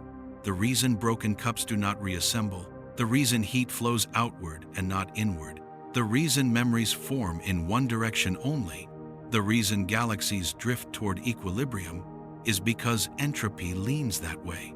You watch as interactions unfold in this layer. Particles collide not in precise paths, but in clouds of possibility. Fields do not enforce exact patterns, they allow drift toward broader distributions. Systems gradually relax into states that require less coordination. Entropy is not the enemy of structure, it is the cost of structure. Every time the universe negotiates a new agreement, a stable atom, a resilient force, a consistent, constant entropy accumulates. Energy spreads, information disperses, probability thickens around disorder. This is the quiet argument of entropy. The universe must pay for coherence. The more agreements it forms, the more negotiations it maintains, the more structure it upholds, the higher the debt becomes. Entropy is the shadow of order. But here, drifting through this layer, you notice something unexpected. Entropy does not pull the universe toward collapse. If it did, nothing would exist. Instead, entropy guides the universe toward the states that require the least negotiation to maintain coherence. Entropy preserves the contract by relaxing everything that does not matter. Every unnecessary pattern fades. Every local order dissolves. Every structure that requires excessive correction loosens. What remains are the stable agreements, the laws that survive, the constants that persist, the forces that hold. Entropy is selective, not by intention, but by consequence. You drift deeper into this realization.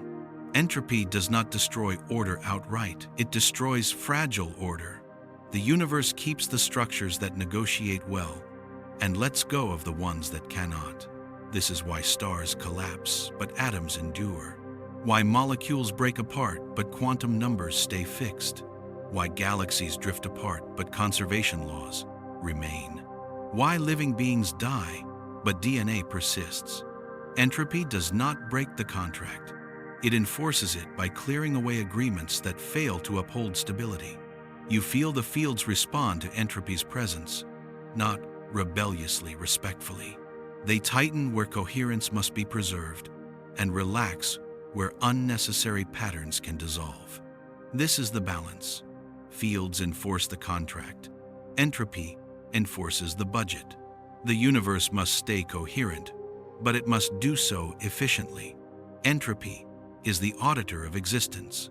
It walks behind every negotiation, calculating cost, rejecting structures too expensive to maintain, rewarding states that require minimal self-correction. This is why time feels like motion toward equilibrium. It is not motion, it is selection. States that cost more negotiation fade. States that cost less survive. And survival becomes the definition of forward. You drift higher into this layer, and the meaning of entropy grows sharper. It is not disorder. It is the release of unnecessary negotiation. If two particles can exist without maintaining alignment, the alignment dissolves. If a temperature difference serves no purpose, it equalizes. If a structure is fragile, thermodynamics will eventually dissolve it. Entropy does not oppose order, it refines it. It ensures that what remains is sustainable. And now you understand why the laws of physics have the values they do, why the constants fall into such narrow ranges, why the forces settle at specific strengths. They are the agreements that cost the least entropy. The universe prefers them because they are efficient. They uphold the contract with the least negotiation. They remain coherent without excessive correction. Entropy whispers, choose the simplest stable path, and the universe obeys.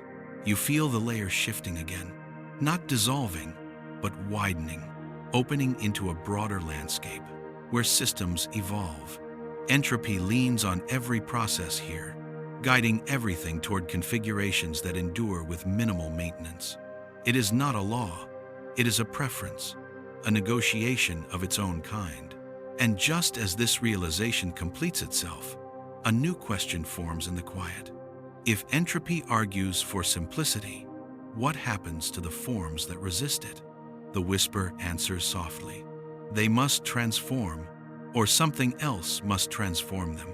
They must transform, or something else must transform them.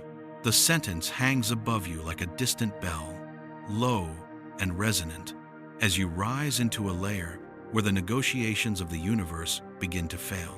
Not catastrophically, not explosively, but quietly, in subtle fractures, in tiny ruptures, in delicate seams where the contract of coherence stretches too thin. This is the place where reality reveals its failed agreements. You enter it gently, and immediately the tone changes.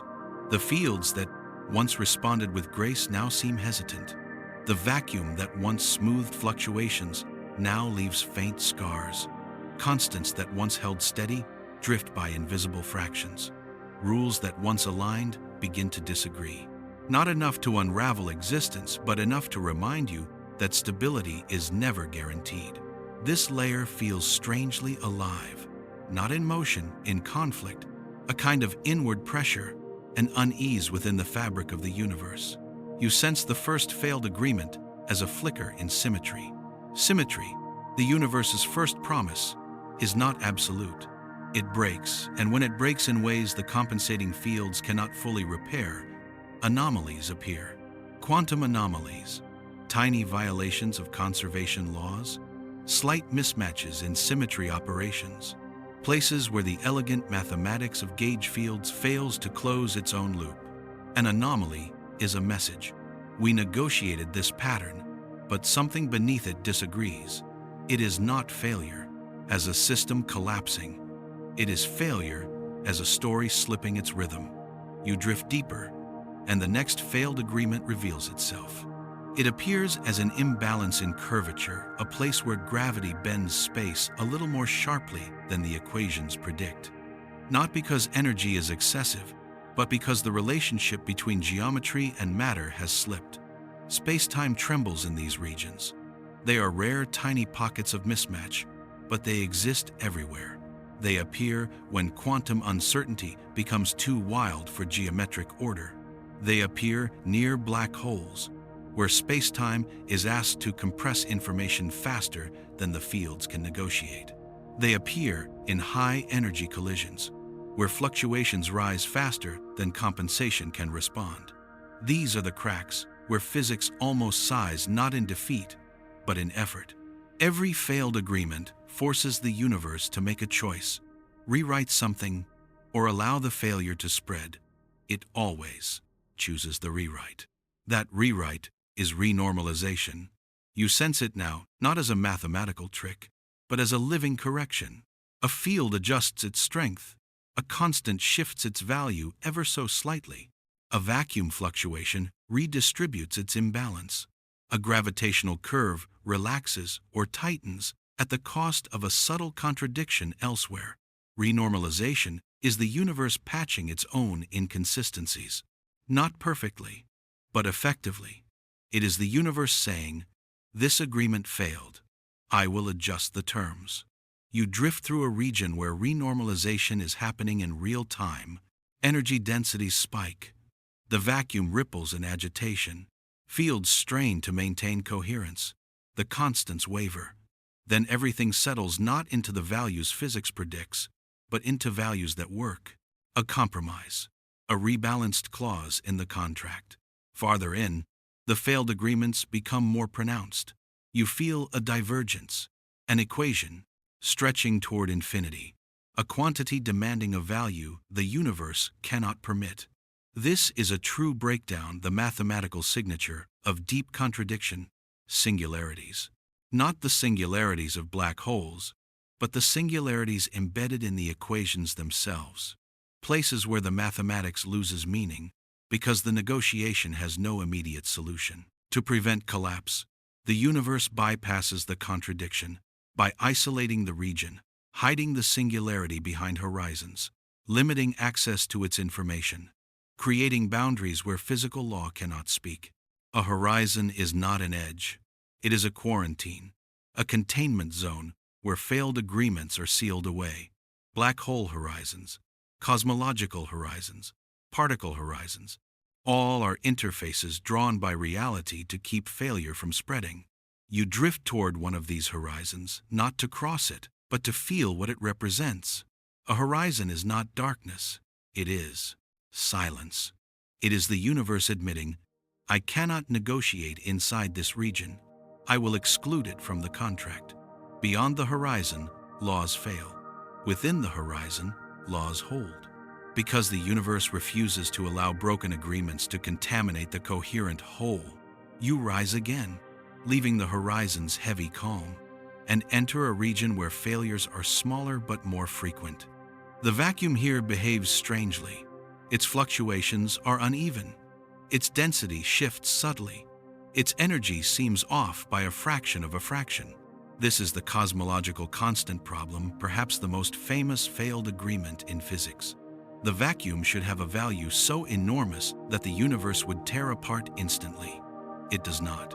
The vacuum's predicted energy is wrong not by a little, but by a factor of 10 to the power of 120.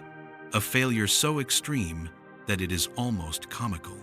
The universe's response? It quietly ignores the prediction and sets the value that keeps reality intact. The cosmological constant is not a true constant. It is the largest scale renormalization in existence, a cosmic correction, a patch applied to prevent the deepest disagreement between quantum vacuum and space-time curvature from ripping the universe apart.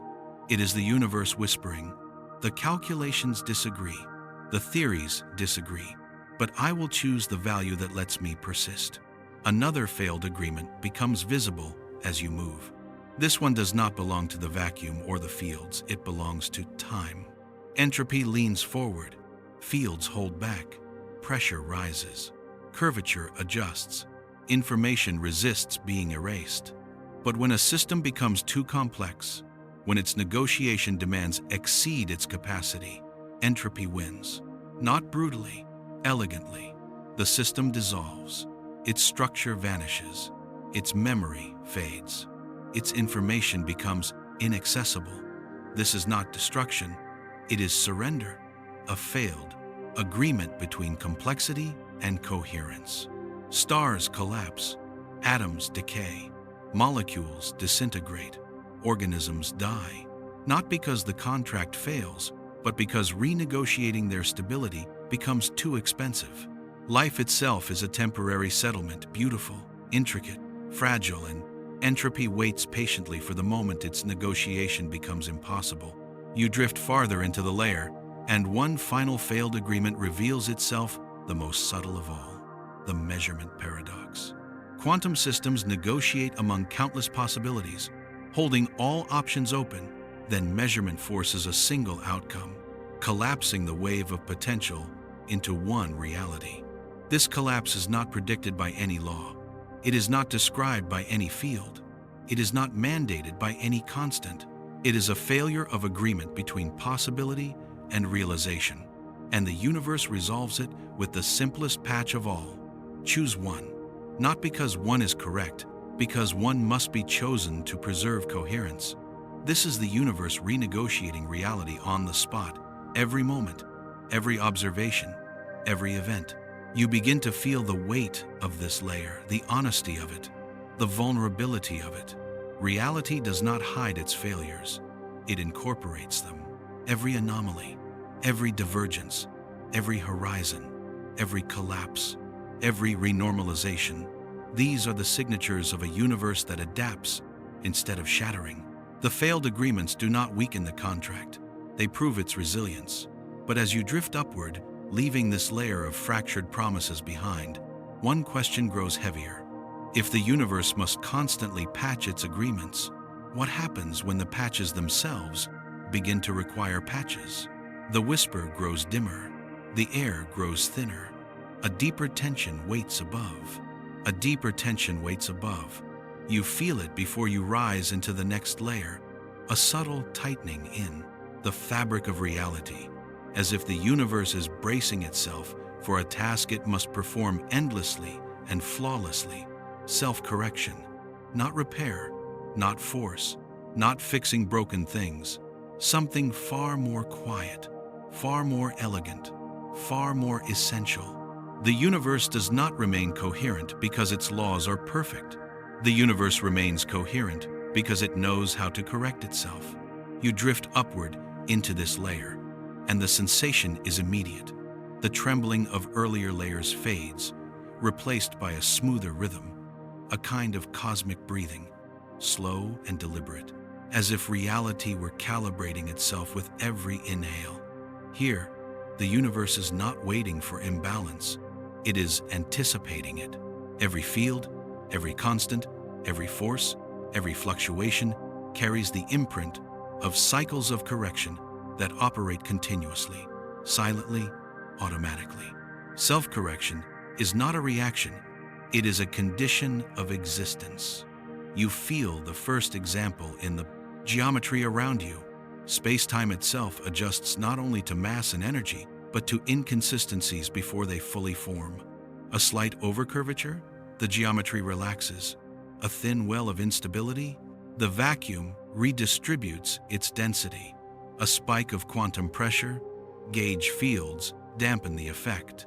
It is not enforcement, it is coherence expressing itself. You drift deeper into the layer, and the vacuum's role becomes clearer. The vacuum is not passive emptiness. It is a reservoir of corrections. When energy becomes too extreme, the vacuum loans negative energy to stabilize the region. When fluctuations become uneven, the vacuum absorbs them like a sponge. When fields misalign, the vacuum nudges them back together subtly, as though preventing an argument from escalating. This constant interplay between vacuum and fields is the universe's first line of self-correction. But this layer reveals more. Constants themselves correct. You sense the fine structure constant, one of the most mysterious numbers in physics. It does not hold its value rigidly. It holds it responsively. Subtle adjustments beneath measurement thresholds keep it within a range that maintains atomic structure. Gravity's strength corrects. The Higgs field's density corrects. The cosmological constant corrects. Every so-called fixed number is in fact a living negotiation held in place by continuous self-correction. And suddenly, something becomes obvious. The stability of the universe is not a miracle, it is a process. A long, unbroken process of subtle corrections that began the moment the universe made its first contract. You drift further through this layer, and the process grows even more intricate. Particles correct themselves. Their mass is not static, it is maintained by the Higgs field's constant conversation. Their charge is not absolute, it is reinforced by gauge symmetries moment after moment. Their spin is not fixed because reality demands it, it is fixed because the fields correct every deviation instantly. Quantum particles do not simply exist, they are continually reasserted. Like notes in a song that must be played repeatedly, or else the melody dissolves. You begin to understand. Particles are not objects. They are negotiations, stabilized by correction. Without correction, a particle's identity would unravel into the unstable foundation below. The vacuum would swallow it. Symmetry would lose track of it. Entropy would erase it. Information would fade. Correction keeps identity alive. Then you feel a deeper mechanism, something woven into the structure of quantum fields themselves. Entanglement has a correction network. Two particles bound by entanglement do not share information instantly. They share correction. One changes, the other adjusts. One misaligns, the other compensates. One drifts, the other anchors.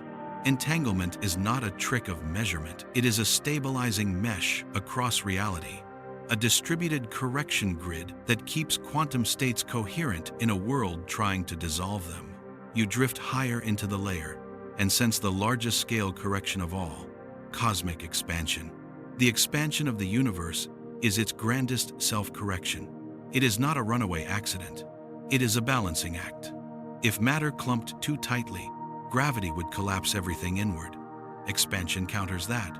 If energy became too dilute, structure would fail. Expansion adjusts its rate to preserve large-scale coherence. Dark energy? Not a force, a correction. A cosmic adjustment playing out over billions of years to maintain the universe in a usable, sustainable configuration. You sense the balance. Expansion prevents collapse. Gravity prevents dispersal. Fields preserve local coherence. Constants anchor patterns. Symmetry forbids dissolution. Vacuum absorbs fluctuations. Everything participates. Everything contributes. Everything corrects. Then the most profound layer of self-correction rises around you. Information. Information cannot be destroyed. It is not a philosophical idea. It is a correction clause in the universe's contract. When a particle decays, its information spreads into the fields. When a star collapses, its information is absorbed into the horizon. When entanglement breaks, its information redistributes through correlations. When energy flows, its pattern is recorded in the vacuum. Information is the universe reminding itself who it is. Even black holes, the darkest, most terrifying contradictions in physics, do not destroy information. They process it. They transform it. They emit it. Not quickly, not gently, but inevitably. Black holes are the universe's most extreme correction mechanism, places where failed agreements converge, get compressed, and are gradually renegotiated through radiation, entropy, flow, and horizon dynamics. Self-correction does not fail in black holes. Self-correction becomes visible in black holes. You feel a strange calm as these realizations settle. The universe is not fragile. It is adaptable. It does not avoid error. It corrects error. It does not prevent imbalance. It absorbs imbalance. It does not deny contradiction. It distributes contradiction. It does not demand perfection. It maintains persistence. And suddenly, the core truth of this layer becomes clear. The laws of physics exist, not to be obeyed, but to make correction possible. A law is just a configuration so stable, so efficiently corrected, that it has survived billions of years of negotiation. The universe is not held together by laws. It is held together by the effort to keep those laws intact. And just as this insight forms, the layer around you begins to shift again. The rhythm slows, the corrections become subtler, and a new landscape gathers ahead. A landscape where the universe begins to re-express itself after billions of years of correction. A landscape where the negotiation calms and clarity begins. A layer where the chaos softens and meaning sharpens. The whisper leads you upward. If self-correction is the secret of stability, what emerges when the corrections finally align? If self-correction is the secret of stability, what emerges when the corrections finally align? The answer does not rush toward you. It arrives slowly, like a murmured breath slipping through a long, dark corridor. As you drift upward, the turbulence of earlier layers fades into something softer, a calm not born from stillness, but from balance. Not perfect balance, not frozen balance, but balance in motion. A state where every correction creates its own echo, and every echo becomes a new correction. This is the feedback of the universe, a whisper passed endlessly between its layers, shaping reality with each cycle. You feel it before you see it. A subtle repetition, a pattern that returns to itself, a gentle circularity. Feedback is not force, not structure, not instruction. It is the universe listening to its own behavior and answering itself in the only way it can, by adjusting, amplifying, dampening, rebalancing. You enter the layer where this process is clearest. The vacuum is quieter here, not because it fluctuates less, but because its corrections resonate with one another. Deviations ripple outward, but instead of colliding with contradiction, they are caught by other fields, redirected, softened, returned. It feels like the cosmos has begun humming to itself. A tremor becomes a field interaction. A field interaction becomes a curvature shift. A curvature shift becomes a density adjustment. A density adjustment becomes a change in probability. Probability becomes fluctuation. Fluctuation becomes tremor again. A loop, not closed, but cyclical. Not precise, but coherent. This feedback is the universe's version of breathing. You drift deeper into its rhythm, and the implications begin to unfold. Earlier layers showed you tension, contradiction, instability. But here, the balance of forces becomes less frantic, less like an argument, and more like a conversation where all parties have finally begun listening. Every field references every other. Each correction considers its neighbors. Responses no longer travel outward. Alone they return. This is why the universe holds together across scales so large they feel impossible. Solar systems, galaxies, clusters, filaments, stretching millions of light years. Gravitational pull is not enough to maintain such structure. Quantum rules are too tiny. Constants are too local. What binds the cosmic architecture is feedback, the slow, patient coupling of responses across scales. Gravity bends space. Matter moves. Fields adjust. Entropy redistributes. Light carries the message. Vacuum energy reacts. Space stretches or contracts. Then the signals return, and the cycle begins again. The universe is not controlled. It is coordinated. Not precisely, but sufficiently. You drift through a region where this coordination becomes almost audible, a place where cosmic feedback resonates like the overlapping harmonics of a massive instrument. The curvature of space-time vibrates subtly, carrying the imprint of interactions that occurred billions of years apart. Light that left a star in the early universe still contributes to the feedback today. Its path, its distortions, its redshift, all of it becomes part of the whisper. This is why space expands smoothly, why cosmic acceleration is steady rather than chaotic, why structure forms in patterns, not bursts, why turbulence grows only where feedback loops weaken. Feedback is the silent regulator of cosmic evolution. But as you drift closer, you begin to sense a deeper layer within this process, something quieter and more mysterious. Feedback doesn't just maintain the universe, it teaches the universe. Each cycle carries information. Each correction encodes a memory. Each echo shapes the future differently than the past. Feedback is how the universe learns what works, not consciously, not intentionally, but inevitably. A configuration that causes strain will not be repeated. A relationship that maintains coherence becomes more common. A pattern that stabilizes structure becomes universal. Even laws follow this rule. A law is simply a feedback pattern that has persisted long enough to appear fundamental. You drift farther upward, observing a massive feedback loop unrolling across the cosmos. At the largest scale, matter collapses into stars and galaxies, but the collapse is not chaotic. It follows the paths where feedback supports coherence. Too much density, the vacuum pushes back. Too little density, gravity deepens the well. Too much heat, entropy spreads it. Too little energy, fields reinforce structure. Anything unstable becomes rare. Anything stable becomes common. This is cosmic natural selection, not of life, but of laws. Feedback sculpts the landscape of possibilities into the narrow channel we call physical law. Once you see this, the universe changes shape in your mind. It is no longer a machine following rules. It is a negotiation shaped across billions of cycles by feedback that rewards coherence and dissolves anything that cannot sustain it. Then something even deeper rises. Feedback does not only coordinate structure, feedback coordinates synchronization.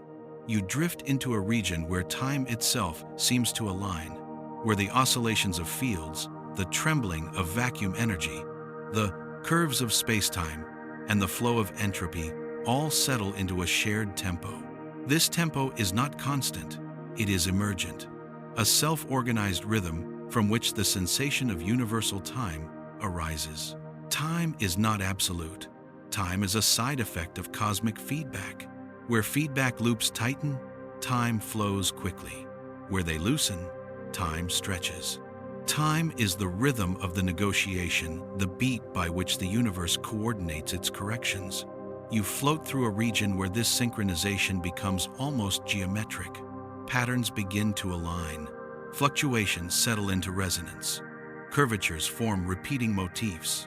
It feels like the universe is humming a single tone, a tone composed of countless smaller tones, balanced in such a way that the entire system stabilizes.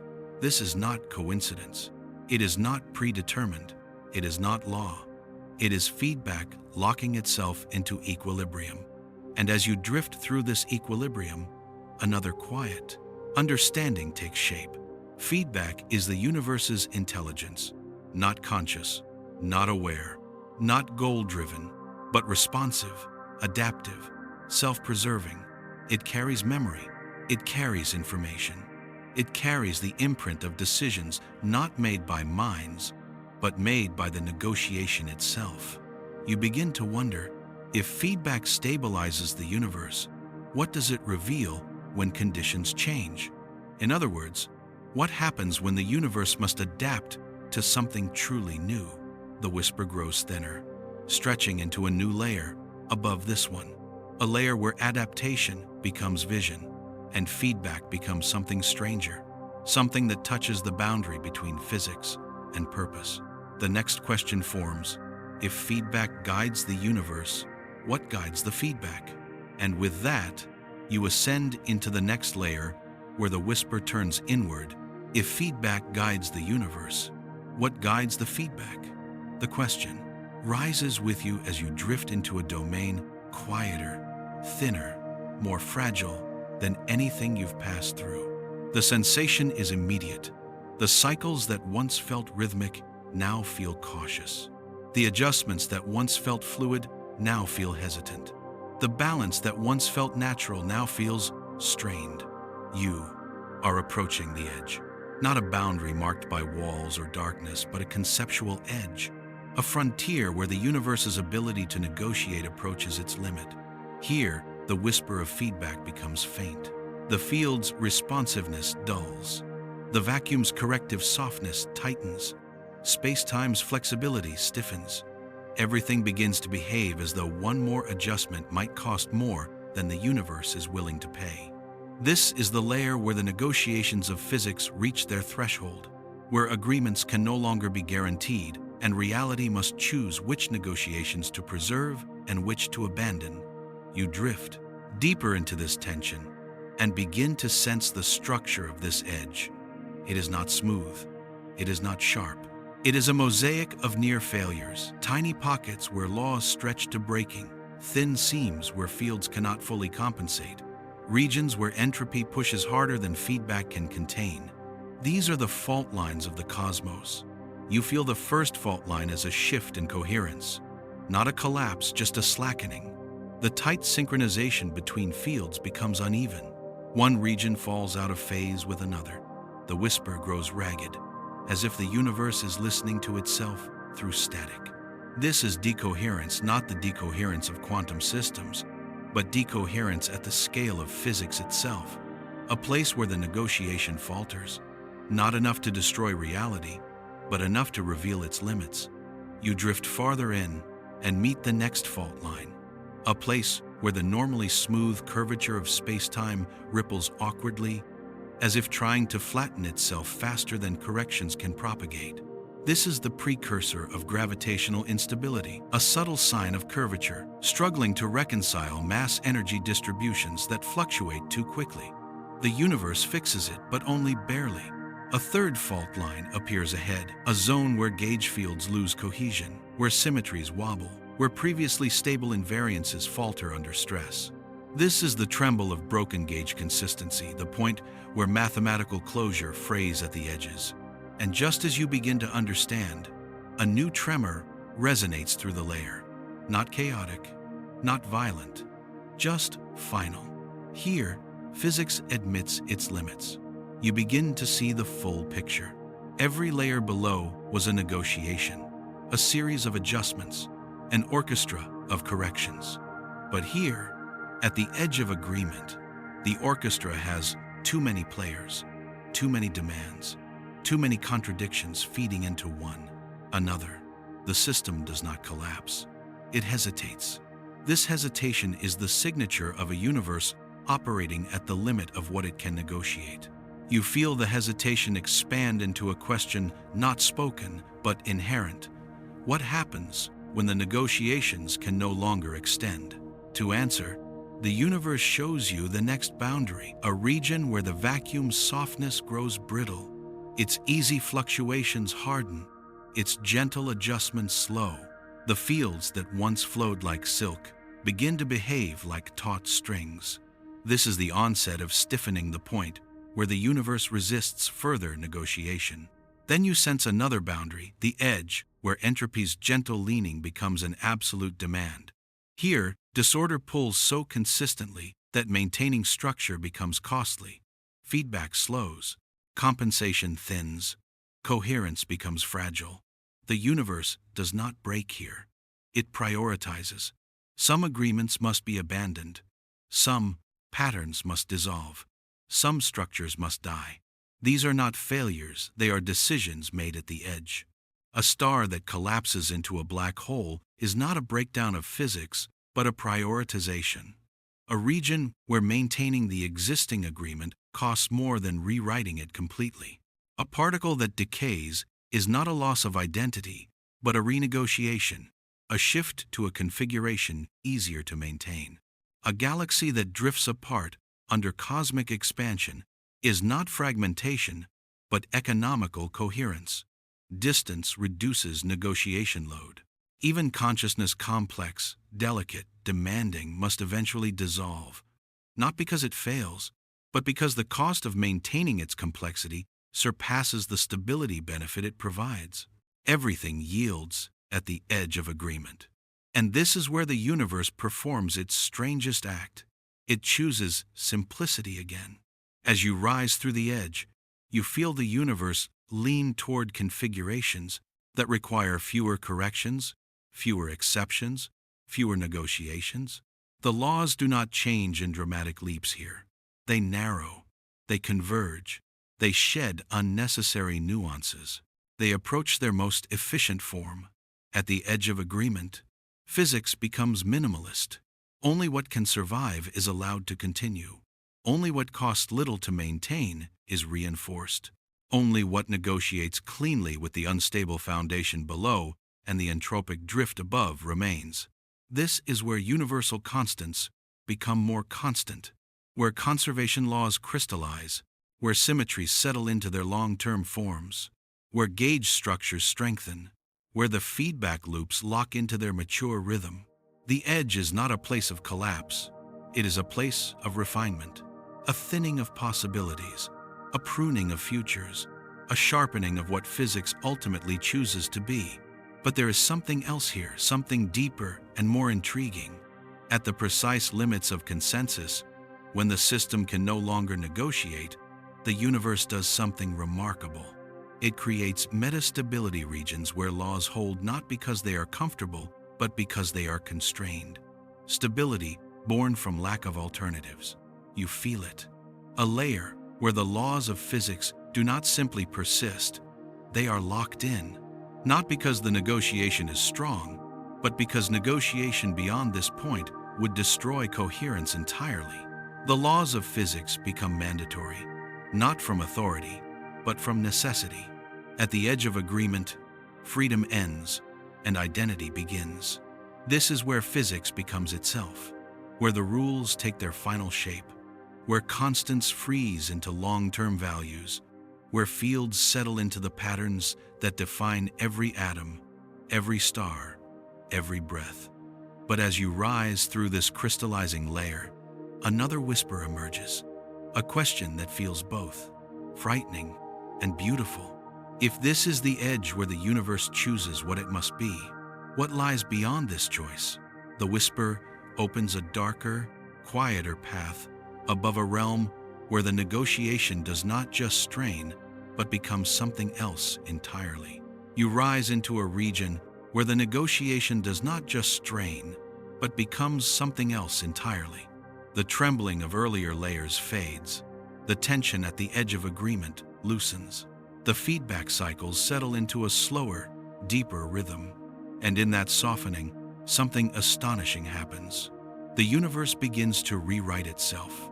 Not loudly, not dramatically, not with a burst of force or a rupture of space. It rewrites itself the way a sleeping mind rewrites a dream, quietly, internally, without disturbing the surface. You drift into this layer, and the first sensation is familiar. The gentle discipline of correction, the push and pull of compensation, the slow leaning of entropy, the soft repetition of feedback. But beneath all of that, you sense something deeper, a faint shiver in the constants, a subtle rearrangement in the fields, an almost imperceptible adjustment in the curvature of space-time. These are not negotiations, they are edits. The laws are being revised, not globally, locally, not massively, minimally, not destructively, adaptively. The universe is tuning itself. You watch as a region of space-time undergoes a quiet shift. Its curvature changes by an amount so small that no observer could ever detect it. Yet this shift cascades through the vacuum, softening a tension that began 3 layers below. The alignment of fields adjusts in response. Constants nudge themselves into slightly more stable ratios. The vacuum reorganizes its fluctuations to match the new pattern. And the law you thought was fixed is now subtly different, not rewritten in its entirety, refined. This refinement is the silent rewrite. You move deeper into this layer and find traces of these rewrites everywhere.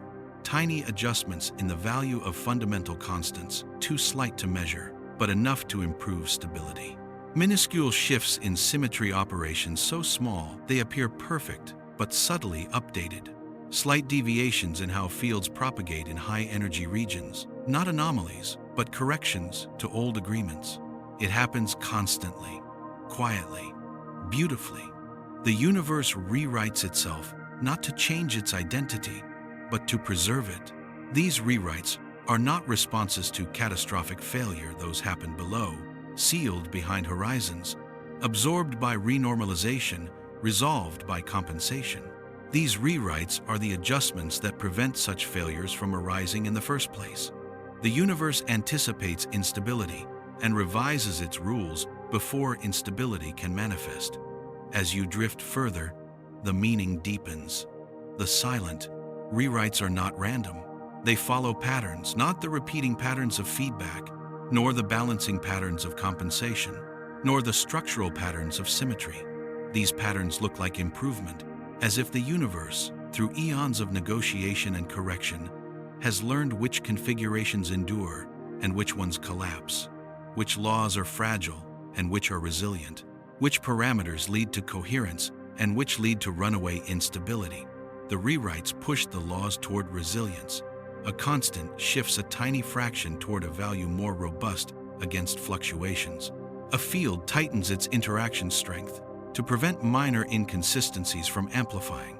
The vacuum adjusts its density to make future correction cycles smoother. These refinements accumulate across billions of years, so small individually that no observer ever notices, yet collectively powerful enough to shape the evolution of the universe.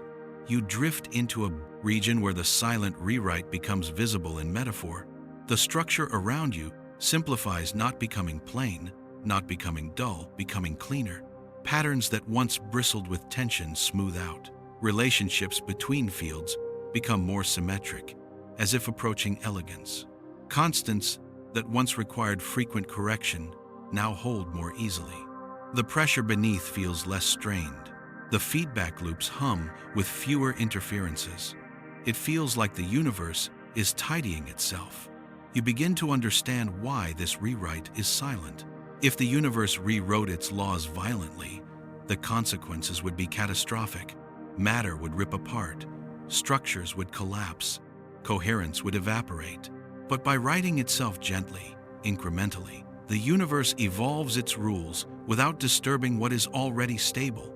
This is not evolution of matter. This is evolution of physics, a long, slow refinement, guided by the search for conditions that require the least negotiation to uphold. You drift even higher, and the next insight emerges like a dark petal unfolding. The silent rewrite is the universe's way of honoring the original contract. The contract demands persistence, not stasis. It promises coherence, not rigidity. It requires stability, but does not require the laws to stay the same. The silent rewrite is the universe renewing the contract with better terms. And suddenly, you see the entire arc of negotiation with stunning clarity. The unstable substrate demanded structure. Symmetry offered structure. Broken symmetry offered variety. Compensation offered balance. Fields offered responsiveness. Entropy offered direction. Feedback offered coherence. Failed agreements offered revision. Self-correction offered survival. And now, the silent rewrite offers improvement. This is the universe becoming better at being itself. But then a new feeling brushes against your awareness. A subtle tension, a faint pressure, a question forming in the quiet. If the universe rewrites itself silently, what happens when a rewrite affects everything at once? Not a local adjustment, not a small refinement, but a global shift. A rewrite not of laws, but of the terms upon which the laws rest. You feel that such a moment is rare, so rare that it may have happened only once, at the beginning, and perhaps it will happen once more. The whisper grows soft, as if preparing you for a layer few have ever sensed. The whisper grows soft, as if preparing you for a layer few have ever sensed. You rise slowly, not upward, not outward, but inward, back through the layers you traversed, but seeing them now from a different angle. The turbulence of the unstable substrate is distant behind you. The trembling agreements of symmetry have faded. The compensations, the feedback, the silent rewrites, they fall into a single direction, as if you are being pulled toward a central axis that connects them all. For the first time, the journey feels like a circle closing, and you begin to understand that you are not returning to the surface. You are returning to the principle that allowed any surface to exist. As you drift into this new layer, the sensation is strange, both familiar and completely new. It feels like clarity without brightness, like understanding without thought, like gravity without weight. A stillness so complete that it becomes a kind of presence. This is the place where the universe hides the law behind all laws. It is not a rule, it is not a formula, it is not written in mathematics, or carved in geometry, or encoded in symmetry. It is softer, more ancient, more necessary. You feel it first as a pull, not a force, but a tendency. Every negotiation you witnessed, every field adjusting, every constant settling, every correction reinforcing stability points toward this single tendency. The tendency is simple. Reality continues, not because the laws command it, not because the constants demand it, not because the fields ensure it, but because existence prefers to persist. The law behind all laws is persistence, not inertia, not habit, not determinism, persistence. The universe behaves in whatever way allows it to keep existing. Every agreement is a decision made in service of persistence. Every law is a configuration that proved capable of persistence. Every constant is a number that allowed persistence to continue. The entire cosmic negotiation, the trembling, the correction, the feedback, the silent rewrite, is the unfolding of this single principle. Existence prefers states that allow existence to persist. This is the reason symmetry formed. This is the reason symmetry broke. This is the reason fields emerged. This is the reason constants settled. This is the reason compensations arise. This is the reason entropy leans forward. This is the reason feedback harmonizes. This is the reason silent rewrites refine laws over billions of years. It is all part of one motion, the motion of persistence.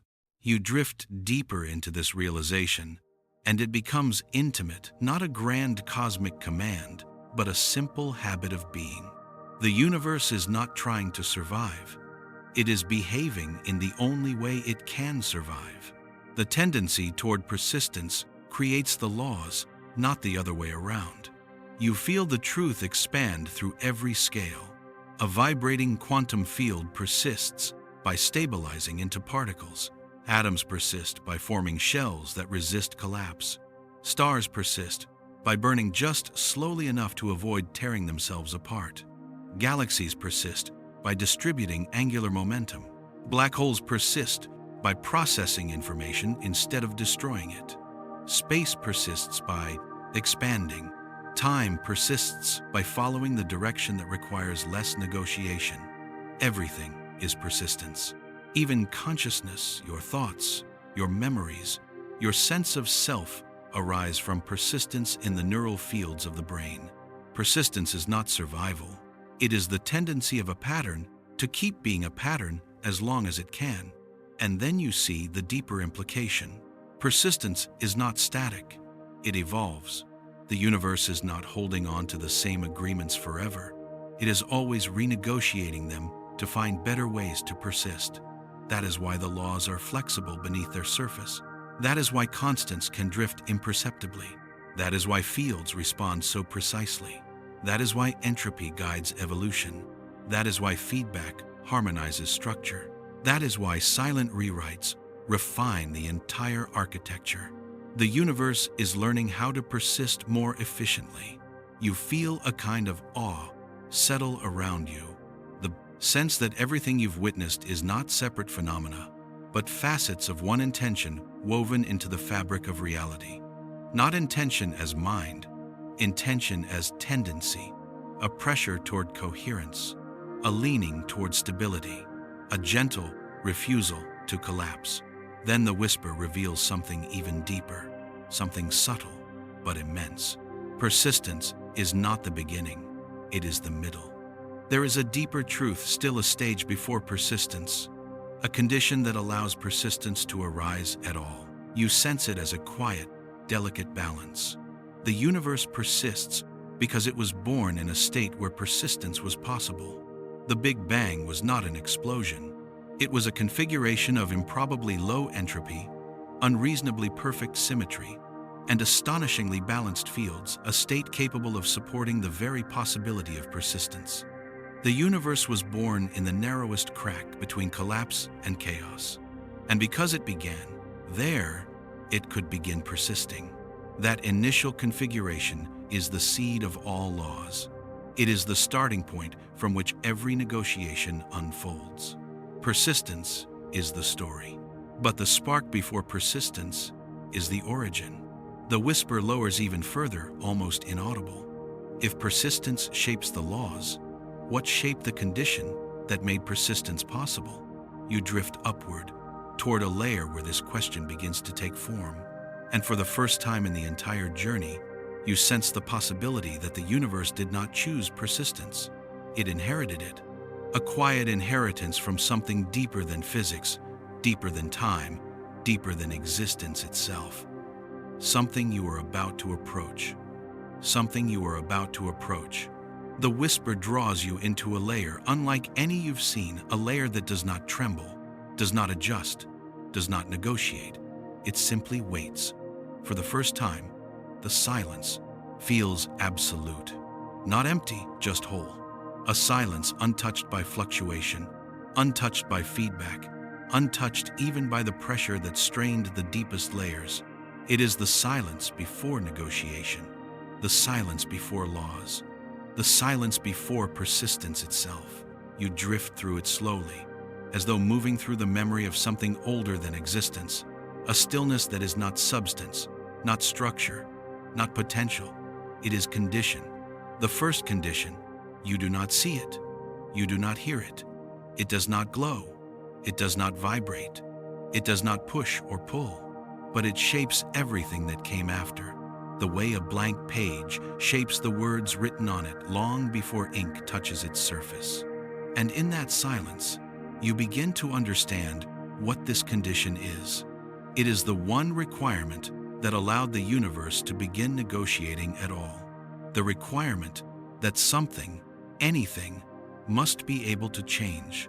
Not change direction, not change form, not change state, just change. Without the possibility of change, symmetry could not break, fields could not respond, constants could not settle, correction could not operate, feedback could not align, persistence could not exist. Change is the first condition, not motion, not time, not causality, the possibility of difference. You feel it now, the faintest potential wrinkle in an otherwise perfect silence. A difference that could have been zero, but wasn't. A shift that could have stayed dormant, but didn't. A tilt so small that no mathematics will ever capture it, yet large enough to ignite an entire universe. It was not an event, it was a condition, a permission. Reality was allowed once to differ from itself. That single allowance became the crack through which existence entered, and everything that followed, every law, every negotiation, every trembling layer arose. Because that condition never revoked itself, you drift deeper into this realization. Change does not need a rule. It does not need a constant. It does not need time. Change is older than time. And time emerged only because change was permitted. You sense the universes that could have been silent, unformed, never granted that first condition. No symmetry, no laws, no fluctuation, no difference, just absolute sameness, frozen forever. Your universe was the one that inherited a fracture in sameness. A fracture so slight, the early cosmos nearly fell back into silence. But the fracture held. Symmetry formed, symmetry broke, fields responded, constants negotiated, structure rose, feedback cycled, entropy argued, self-correction refined, silent rewrites whispered. All because the first condition did not close. You drift upward again, carrying this understanding gently, like something fragile. The deeper insight arrives slowly. The first condition was not a choice the universe made. It was the condition that made the universe possible. A soft imbalance, a tilt in the void, a slight loosening in the perfect stillness. Not enough to be noise, not enough to be form, just enough to allow the first negotiation, and now you see what every law of physics truly is. A conversation between what exists and that first imbalance. Gravity answers it with curvature. Quantum mechanics answers it with probability. Fields answer it with responsiveness. Entropy answers it with direction. Feedback answers it with coherence. Persistence answers it with endurance. All of physics is the echo of a single permission. Difference may exist, but even now, there is a deeper silence behind the silence. A quiet question that rises from a place too old for memory, too soft for mathematics. Why was difference allowed? What loosened the perfect stillness? What made the first condition possible? What made the universe able to begin negotiating at all? The whisper does not answer. It cannot. There is no law to reference, no pattern to repeat, no equation to point toward.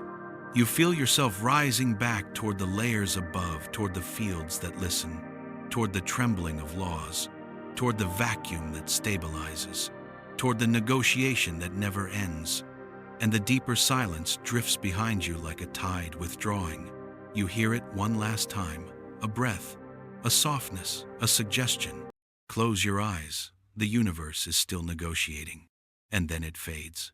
Not ending, just falling quiet, waiting for you to sleep.